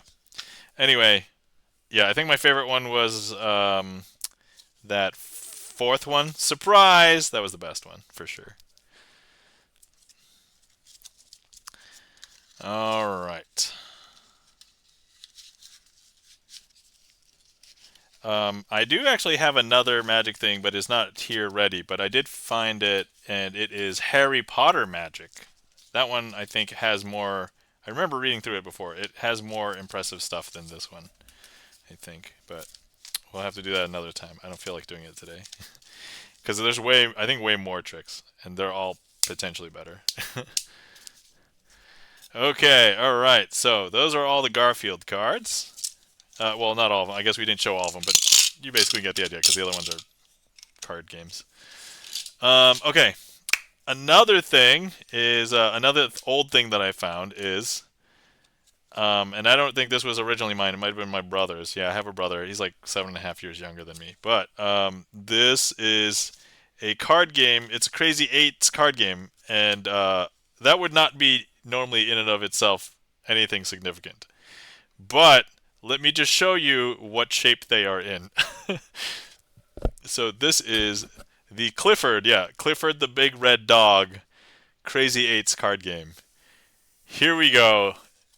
And I know the box indicates that they will be round in nature. However, here's the kicker. Let me open it for you. Not expecting this, right? So, when you open the box, you see that they are bone shaped. Bone shaped. Not even like cards, I would say. They're like thick enough to be like uh maybe tile, like board game tiles, but not too thick. They're like thin board game tiles, basically. Yep. Eroom's got the dogs and nice, nice, nice. Yeah. So I was wondering if I could do magic with these. So, of course. All right. I'm going to put these two away because these two don't have anything on it.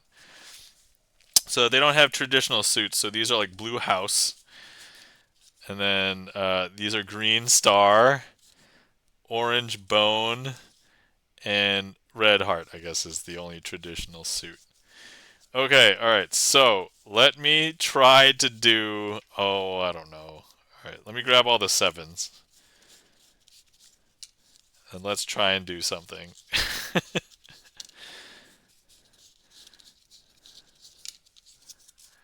Let's go, says Kaner. Alright, okay.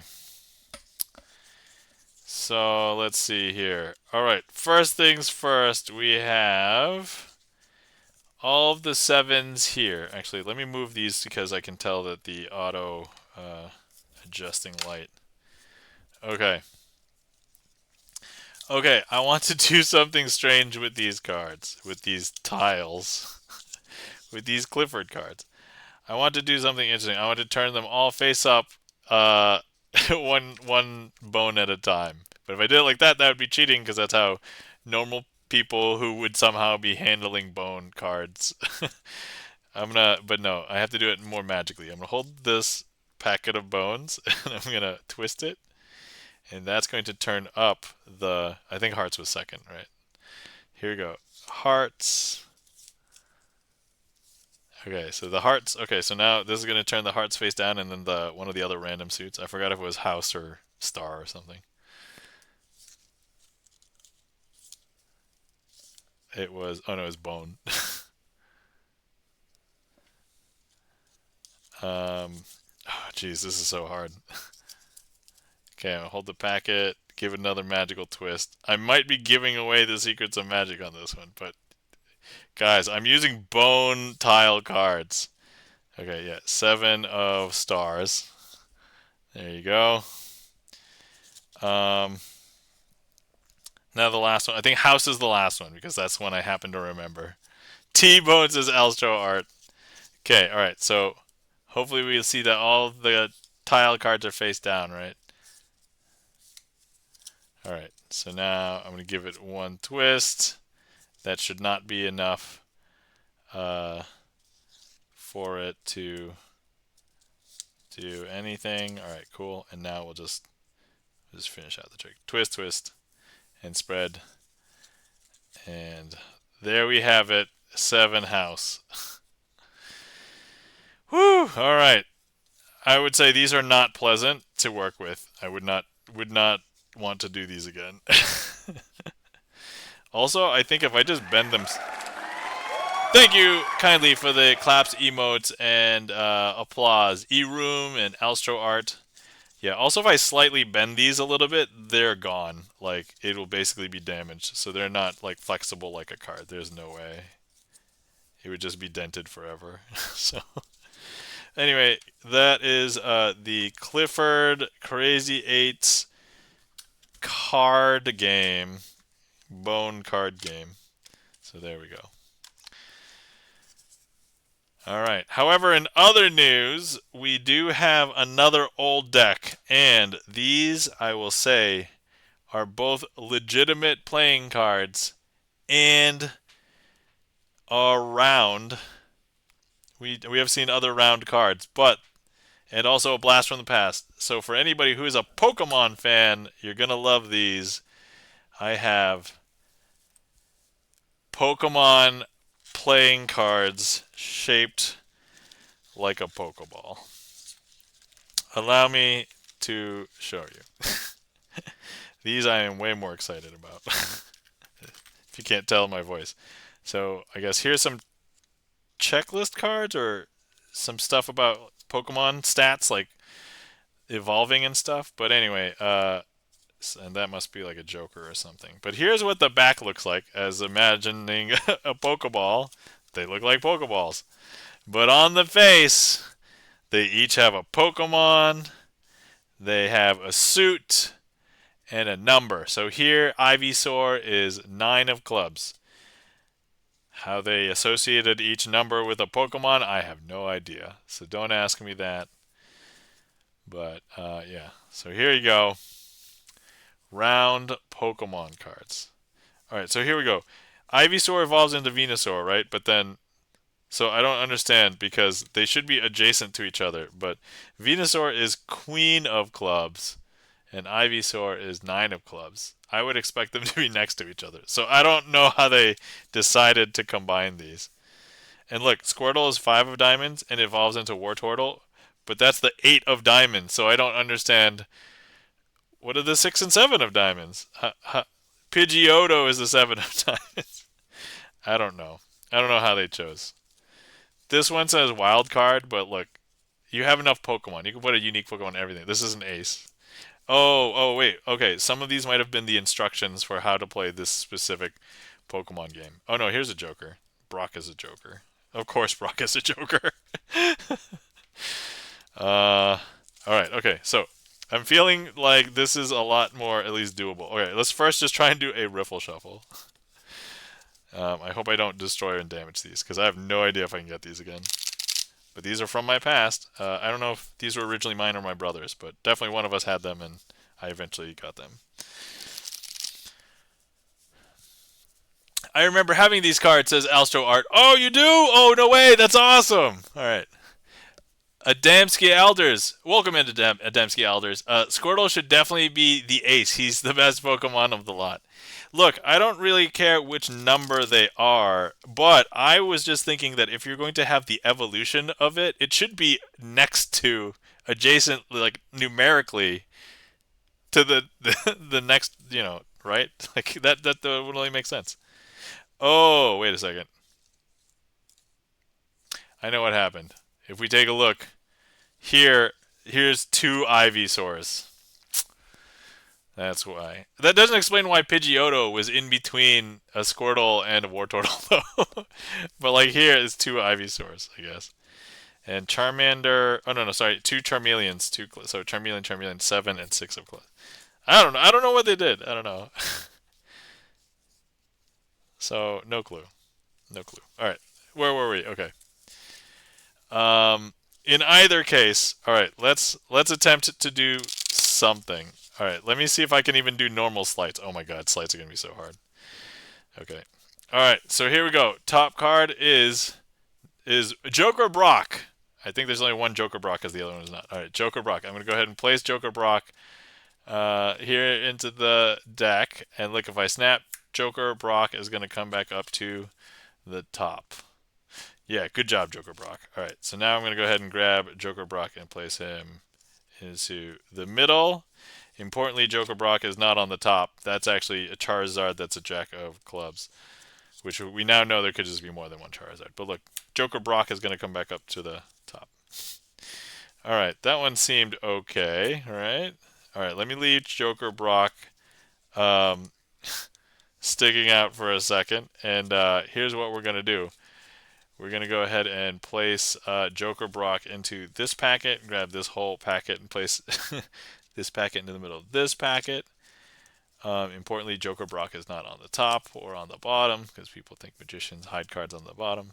Pokemon trainers too. But look, what we're going to do is snap and Joker Brock will come back up to the top. Yeah, all right. Okay. Nice. All right. Doable. Okay. Let's see what else we can do. Do I think I can really do oil and water with this? Okay, okay. Hold on. Let's try and do something with Pokemon cards. All right. So yeah, here. Okay, Ash is a Joker and Brock is a Joker. I guess both are Jokers in different respects. um, okay. Ivysaur, Ivysaur, Ivysaur. There's three. Oh no, no, that's a Bulbasaur. Okay. All right. Oh, and we needed that ace here.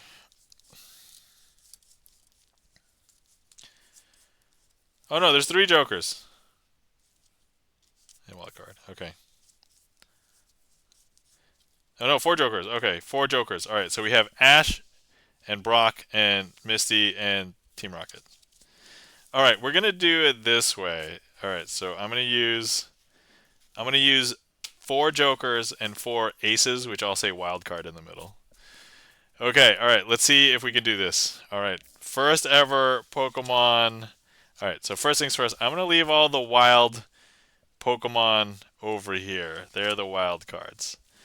Okay, and here we have all four Jokers. Um, so, what do I need to do first? Okay, here's what we're going to do.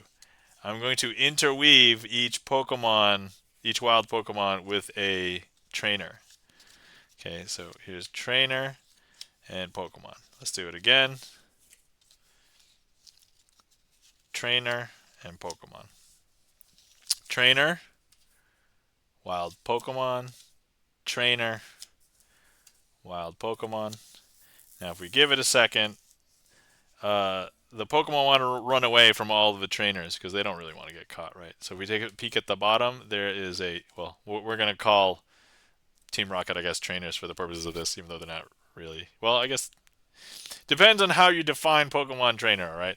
But now if we take a look at the top card, that is a wild.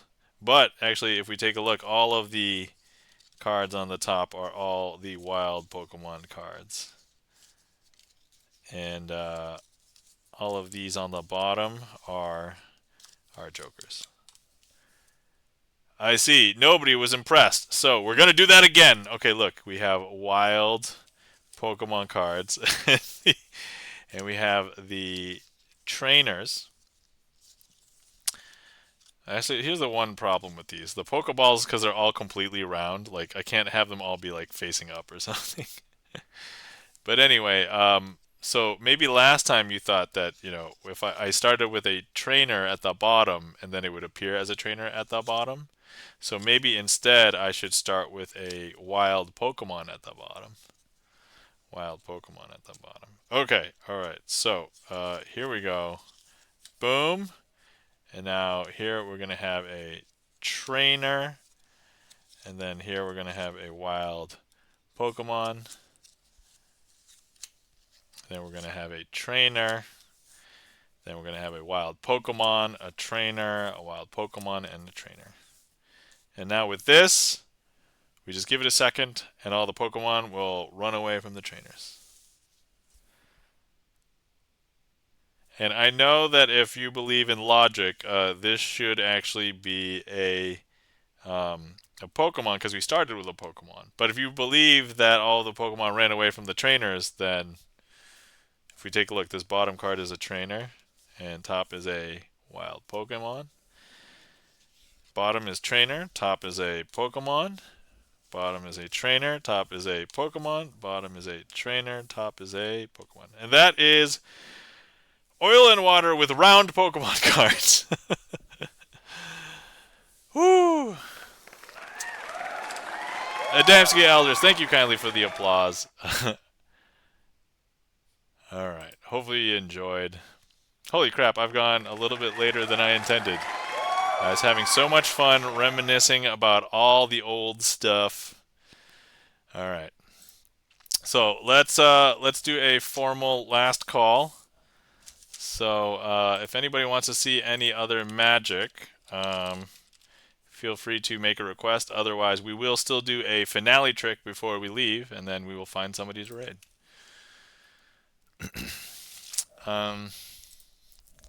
And I do want to update some statistics, so let me just quickly add oil and water to the... Let's see here. Boom. And I will mark it as done. Alright, cool. Awesome. Alright. Woo! So, good news. Next week I will have more old things to show if we have time, because I will have more things. I actually have more things right now, but I don't want to like pull them out and extend stream. But yeah, so there's more old stuff to go.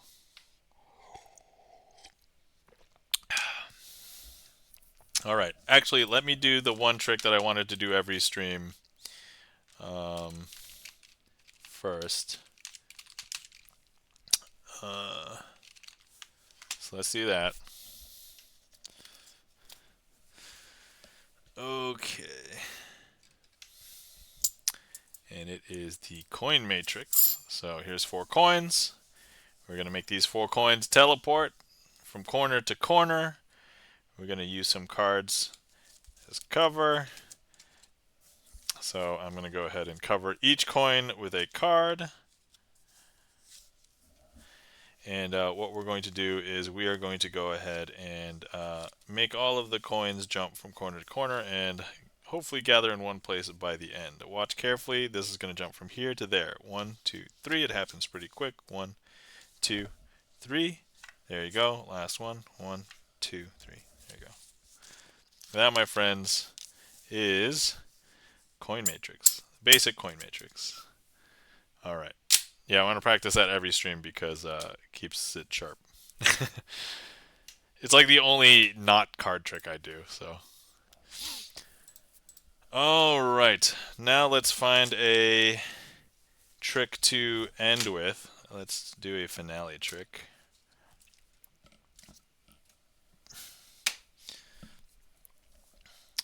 Thank you kindly for the claps, E-Room.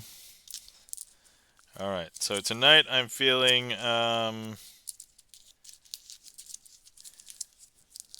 Oh, actually, oh yeah. So I forgot to mention. Last week I went to a magician's meeting, and we all did Halloween themed tricks. And so I did. I thought Pink Floyd would be a very good creepy trick to do because everything's like Halloween themed. So I was like, maybe I should do this one. So maybe I'll close with that one. And as everybody knows, if I mess up, we are going to do another one. Okay, so let me see here.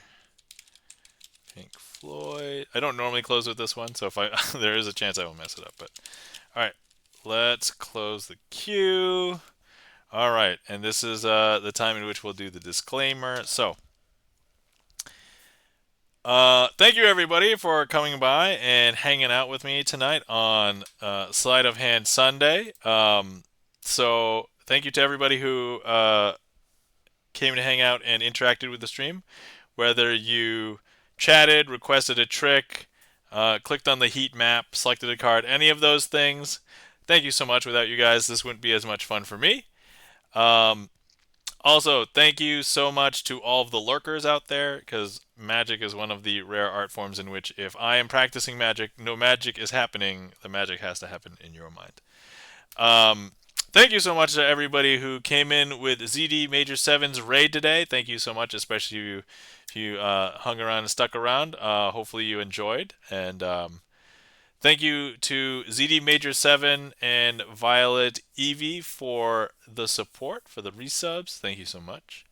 Um, and then also, if anybody wants to see more of me and I'm not around, check out my YouTube channel. I have over 280 magic performances recorded and up on my YouTube, so check them out. Even if you just want to support, you can just play it in a tab and just let the playlist run. I do have all my VODs that fall off retention on Twitch also on my YouTube channel, but you can only find them through this link. They are unlisted, but the playlist is public, so you won't be able to find each one of them by searching. You'll have to come to the playlist and then look for. So if anybody wants to check those out, feel free. Um, yeah. Let's see here. And then also everything that you saw here today, I mean, obviously reminiscing about old stuff, showing off new stuff, but everything that you saw here today was sleight of hand magic.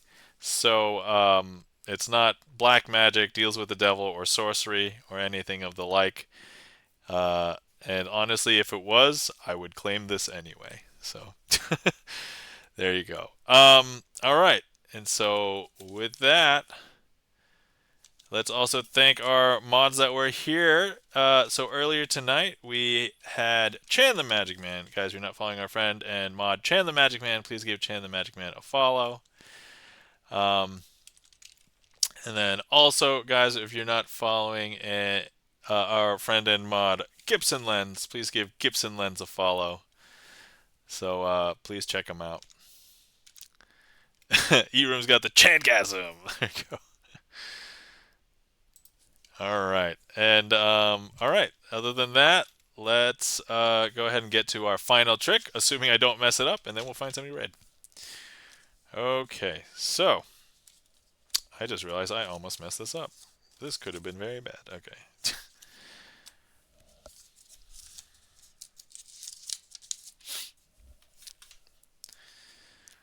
All right. Huh.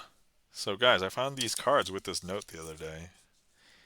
To whom it may concern, these four jokers are haunted and do not want to reminisce about old cards. Whoa! A word of warning. Do not place these jokers back to back. Huh. So wait, hold on. What are so we have okay, so we have four jokers. Okay. Alright, interesting. So what are we going to do? Um well, obviously the first thing we want to do is place them back to back, right? That's the So here we go. Joker back to back. Something strong. Ooh. So wait, that one has changed to be red. How about this one? No? Okay. So this one has changed to be red. Interesting. All right. So hold on. Hold on. Let me place this off, and then let's do the next one. So here we go. Joker back to back. Is that also going to change to be red? Ooh, it is red. How about this one? Nope. Okay. All right. So that's a little creepy, guys. This is a little bit weird and bizarre. All right, so we have two blue backed jokers. Um, at this point, I want to do a controlled experiment. So we've been placing them back to back at this point. Kaner, thank you for the mind blown. So hold on, I want to do an experiment. So let me go ahead and let me place the two jokers face to face. So face to face. Let me see if anything different happens. Face to face. Anything happen? No. Okay, nothing has happened. All right, so let's go ahead and place them back to back, like it says. And we have. Whoa! Wait, so that and hold. And this is now red too. I guess because is it the last one? It's the last one. Okay, so now we have. Um, let me see here. So we have red, red, red, red, red, red. Okay, so what do we do now with a bunch of red jokers? Okay, so actually, you know what? This is what we have to do. We have to put the red jokers back to back now. Ready? Red jokers back to back. Kaner says, nothing more fun than your reaction. All right, thanks, Kaner. All right, here we go. Now, if we take a look, ooh, it's blue. Wait, ooh, this is blue. Wait, are they all blue again now? They are all blue again now. And that, my friends, is Pink Floyd. And I will call that a successful performance, successful finale. Wow, nice trick, says Kaner. All right, thanks, Kaner.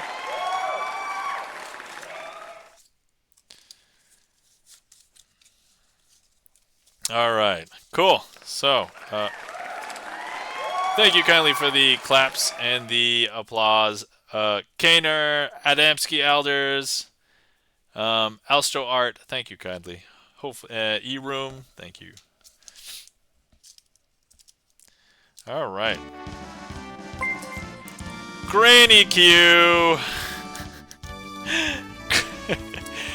Granny Q, thank you so much for the raid. Well, I guess we're gonna go a little bit longer. All right. Welcome in, Raiders. How's it going? All right. First things first, let's get our friend Granny Q a shout out. Guys, you're not following our friend Granny Q. I met Granny Q at TwitchCon last year. Welcome in, Raiders. Let's see. The Granny clan just slid in yelling, "We are here and want you to know you are loved. Thank you. I feel loved. Thank you so much. We hope you have a grantastic stream." So long story short, I was about to end, but I can't let all of the new viewers end without some magic. So for everybody, wow, what a raid! Yeah, Kaner was like, "Welcome in, Ride Hood. Welcome in, Attack Cat. Welcome in." You guys still have my sign. I was telling how great you are. Okay, great, excellent. I do have your signed card. So, guys, if you did not know, I met Granny Q last year at TwitchCon at Area 15. So it happened in Las Vegas. Let's see, Granny Q, do you remember? Hold on. I know I asked you this last time. I'm guessing you signed a red card. I'm thinking. Was it a face card? Was it a queen? Did you sign a queen? Hold on. Hold on, guys. We're going to find Granny Q's card. All right. Actually, while we're here, let me introduce myself. Hi, my name is Nam, also known as Crazy Asian, spelled this way, this weird way. And I like to do sleight of hand card magic on Twitch. And I have a signed card. Granny Q, Queen of Hearts, right? There we go. Yeah. Thanks for the shout out. Thank you for the raid. Greatly appreciate it. All right. So first things first. You know what? Let me do some magic for the stream for your for the raid. But so first things first, we have Granny. Oh, actually, this would be easier if I move the nameplate here. All right. So here we have Granny Q. We have the Queen of Hearts. Now, Granny Q is intrinsically connected to this because she signed it last year at TwitchCon. I Here's the story. I was walking next to GipsonLens and I was speaking with him and I was telling him how I. And here's the thing: we all were probably all tired because we had just gone through an entire day of like walking around TwitchCon. It was like near the end of the day. We were celebrating at the party, and I was saying how I felt old. And and lo and behold, somebody looks over at me and says, "Who?" I forgot exactly the words you used, Granny, but you were like, but surprise, surprise, it was Granny Q saying, "Are you're saying you're old?" And I'm like, "Oh no, have I offended somebody?" Like, I said, "You are old." Okay, so Granny said, "You are old," and I was like, "Oh crap, what are we gonna do?" And so at this, yeah, and then so Granny laughed, and then I was like, "Okay, well, how do I dispel this so I'm not?" And I was like, "Hi," and introduced myself. And as with everybody I was meeting, I was just like, "Granny, do you want to see a magic trick?" And so we did a magic trick. Granny selected this card, signed it, Granny Q, and now Granny Q is connected to the Queen of Hearts. So, um, all right, here's what we're going to do. I'm going to go ahead and grab the Queen of Hearts, place it in the middle of the deck, and if I snap, that's going to bring Granny Q back up to the top because, look, I know that's super weird, but because Granny Q and I have this space-time connection through the internets and through TwitchCon from last year in Vegas, I'm gonna go and place Granny Q back into the middle of the deck. And importantly, I didn't snap yet, but we can bring Granny Q back. That's not Granny Q by snapping, and that's gonna bring Granny Q back up to the top because look, there's Granny Q. All right, so some people believe that magicians uh, will hide cards on the top or the bottom. But let me just leave this sticking out. You'll know it's the same one because Granny Q signed it, right? So that's Granny Q. But I'm gonna place it into the middle of this packet and grab this whole packet, place it into this packet, and importantly, it's not on the top, and importantly, it's not on the bottom. Not until I snap, because that's gonna bring Granny Q back up to the top. And that is a strange part. Granny Q. All right, so Granny Q says, still blows me away. Durkee Blaine says, of course, I will definitely pop in for a visit in the near future. Granny Q, thanks for following. Oh, yeah, so guys, Granny Q has been playing a lot of Star Citizen. Is that what you're still playing nowadays, Granny Q? Let's just. And yes, so I've actually hopped into Granny Q's stream a couple of times, but not too many times.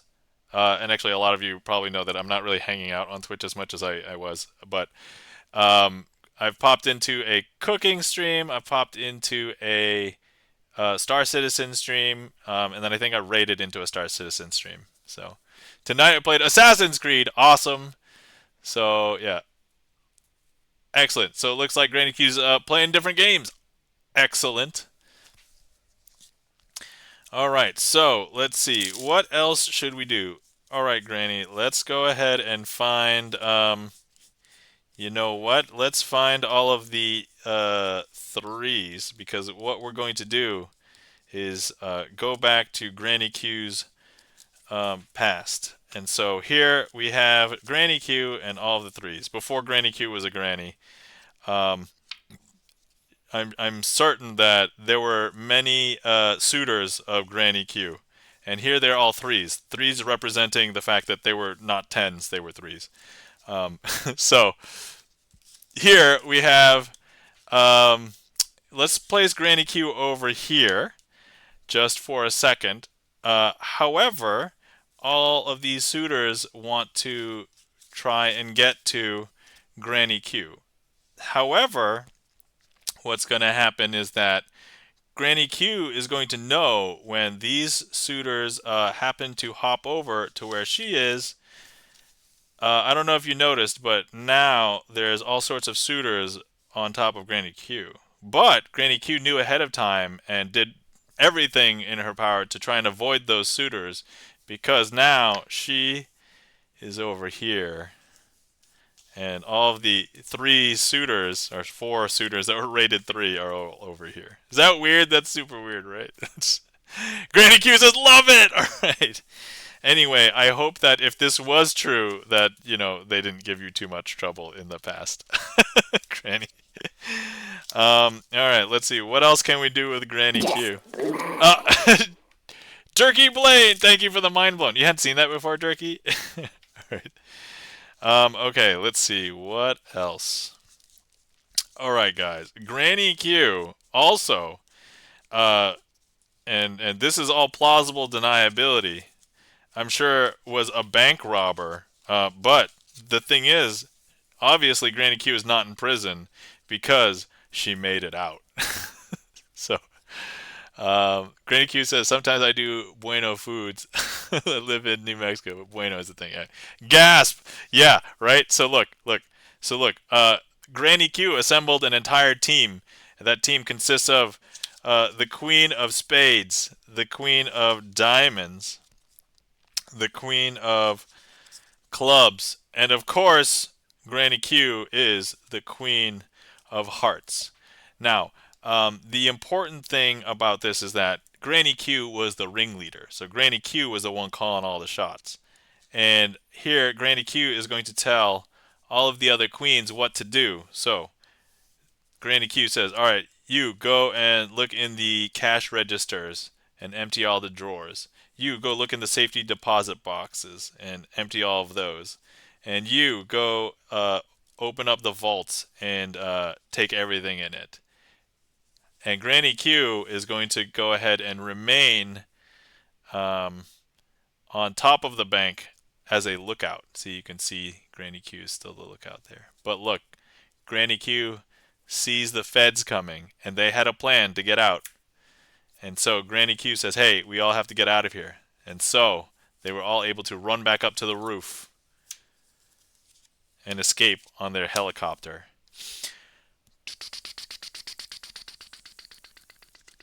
If you take a look, there's no other queens here. It's just those ones.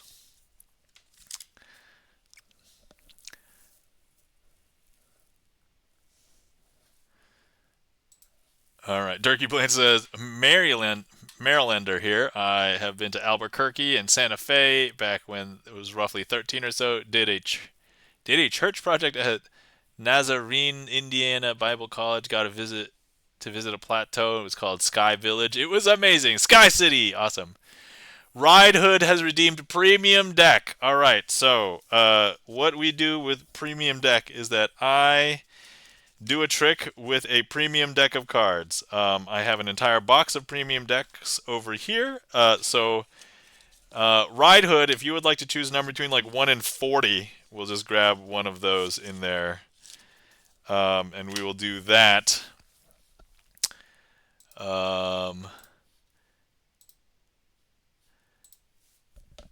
So I'm going to grab the box now, but if you guys want to take a peek at first of all, my quote-unquote organizational system, it is a shoebox. I have a shoebox filled with premium decks. 22 says Ride Hood. And in this, it's very well labeled. It is labeled Open Premium Decks. But here is, well, let me just make sure okay, and here is the box, and here are all of the premium decks. So, number 22, let me see, 1, 2, 3, 4, 5, 6, 7, 8, 9, 10, 11, 12, 13, 14, 15, 16, 17, 18, 19, 20, 21, 22. Oh, that is a good choice. All right, so this one is also a bicycle deck. However, it is a different and unique bicycle deck. So, let me go ahead and show you. So this deck is a Series 1900. It is not actually from 1900, but it is a reproduction of decks that might have been around back then, or at least bicycle decks done in the style. I don't know if bicycle decks had this particular back So that's the box, and here's the cards. So as you take a look on the backs, they are frayed and worn on the edges. They're not actually frayed and worn, but they're just made to look like they're frayed and worn on the back. There's like $500 worth of decks in that shoebox. Alstro art. There's a lot of premium decks in there. Yes, there's.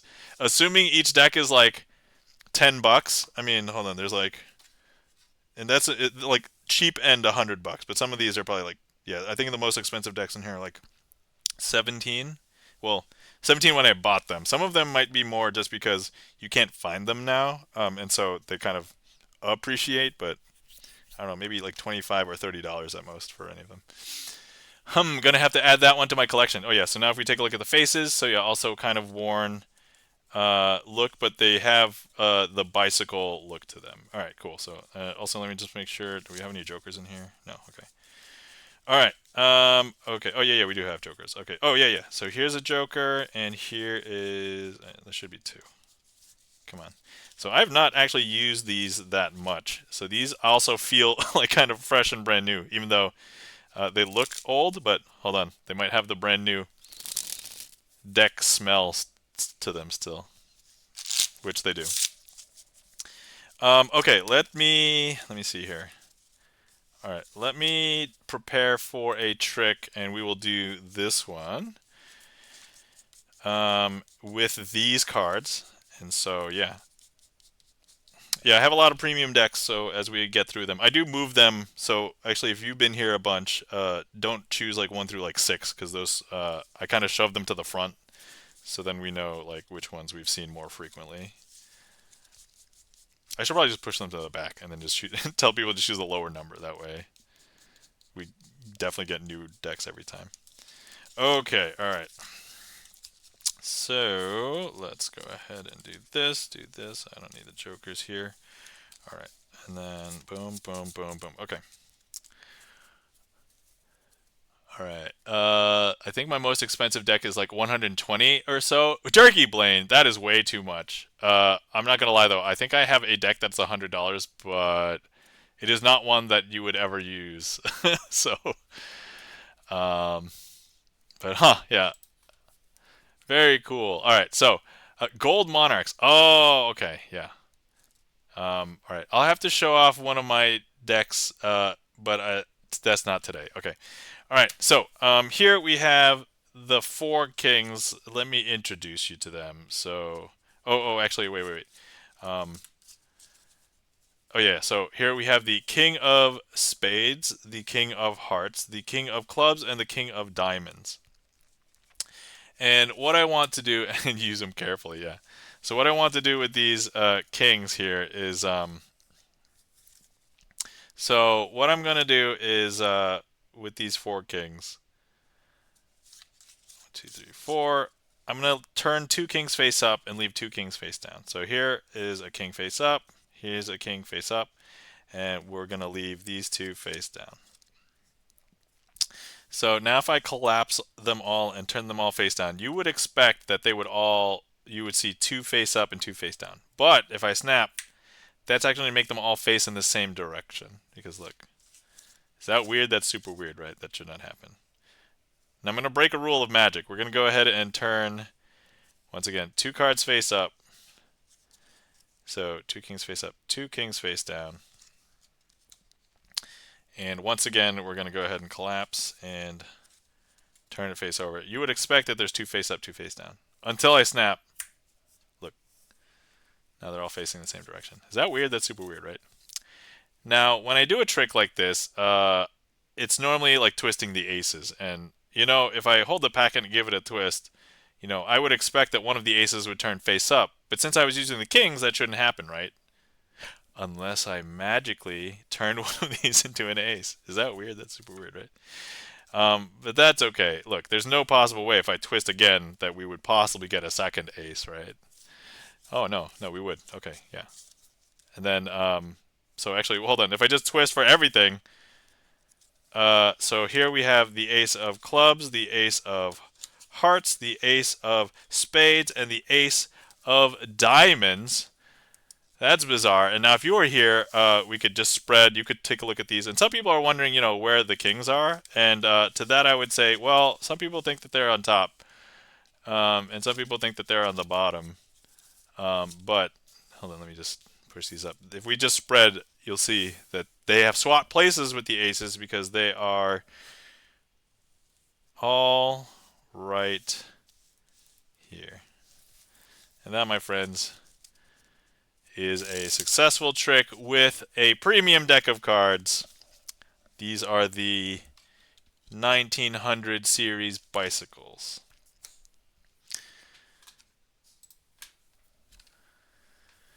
All right, let's see. Ride Hood says, nicely done. Thank you, Ride Hood. Ride Hood, are you a magician? I'm just curious. Hacks! Alstro Art. Lol, I see gold monarchs are going for like 300 on eBay. Good investment. Keep. Durkee Blade says, good to know. Unfortunately, I opened mine after staring at WM for like 4 hours. Oh, geez. Granny Q says, wow, I could watch you all day, except I need sleep. Yo, Granny Q, I also need sleep. Ride Hood says, I was in my youth. Oh, well, I'm glad that you enjoyed some of this tonight. All right, so what I'm going to do is so technically you guys rated in during my finale trick, so I can't end it on not doing another finale trick. So we're gonna do one more trick, and then I'm gonna find somebody to rate out to. But once again, thank you everybody for coming in. Thank you for all the raiders.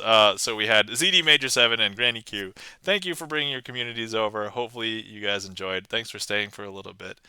Um, Ride Hood says, had a magic store in my local mall. Love it. All right. Granny Q says, and pray for no more raids. I mean, look, if it happens, it happens, and I would totally entertain it. Because honestly, I don't do much else like to grow my channel or anything.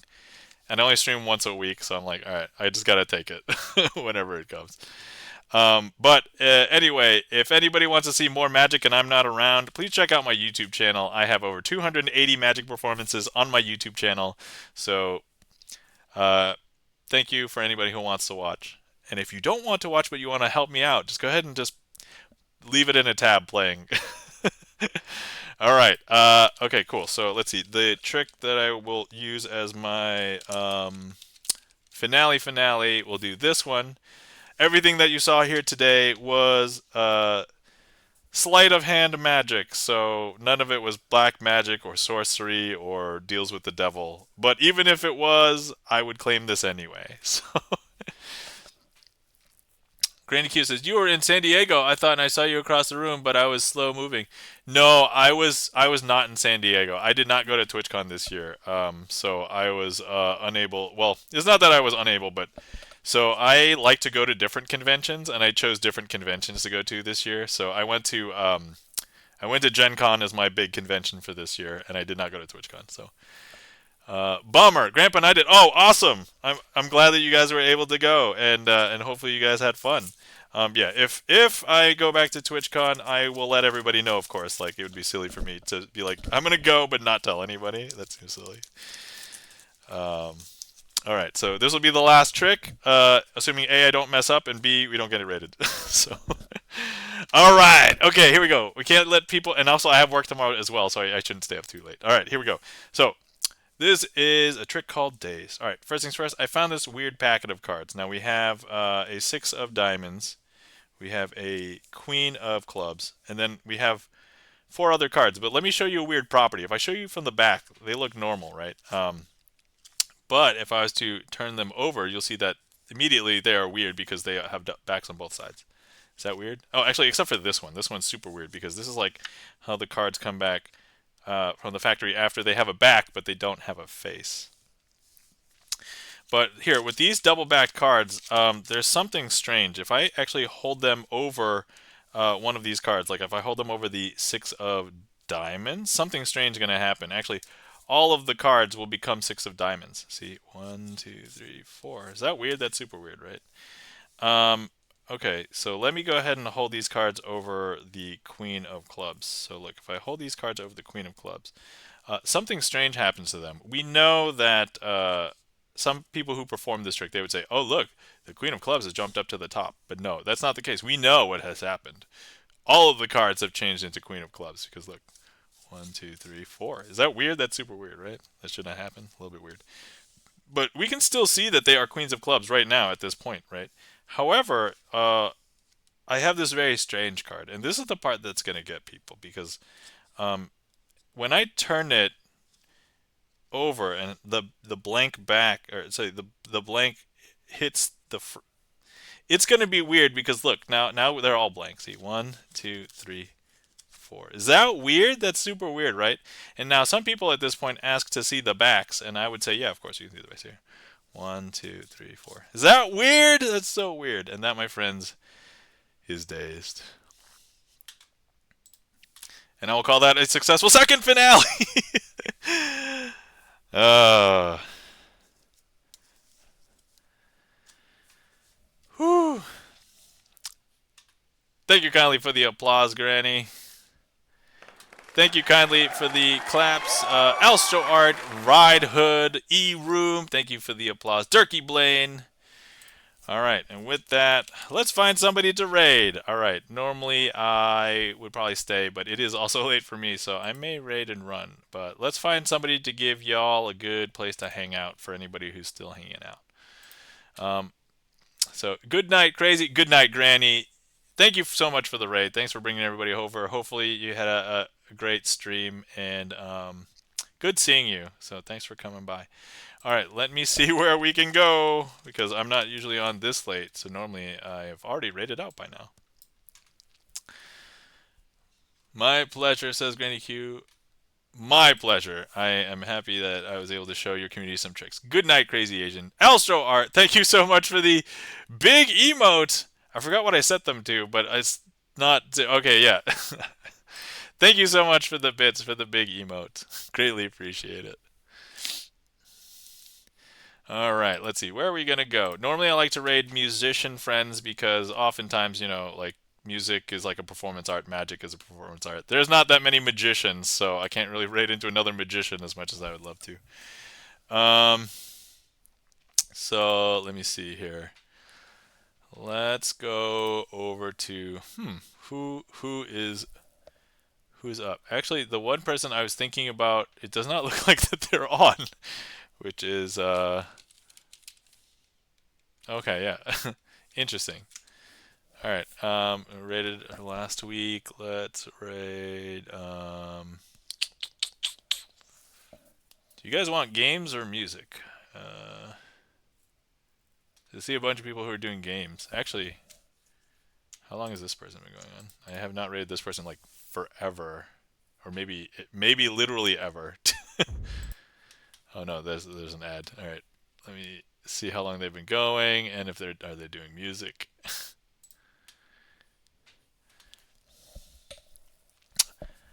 Let's see here. Oh, just got nope. All right. Okay, maybe not. All right. Let's see. Actually, wait, maybe because oh man. So this this guy just got jaw surgery and it sucked. Holy crap. Okay, we have to rate him because he got jaw surgery. All right, so we're going to be rating AMS Cellist. First of all, here. So we're going to be rating AMS Cellist, and then if you guys want to copy a raid call, here's a raid call, here's a sub raid call, and then I have to initiate the raid. Okay, raid, and then here we go. All right, cool. Anyway, once again, thank you so much to everybody who came out and hung out with me tonight. Thank you so much to everybody for the support for the raids. Thank you to everybody who hung out, watched some tricks, and interacted with the stream. Importantly, if you've been sitting around for a while and you have not hydrated, please hydrate, and then also remember to stretch. Everybody get good sleep. We know it's hard to get sleep at times like this. So let's just, yeah. All right, here we go. Bye, everybody. See ya.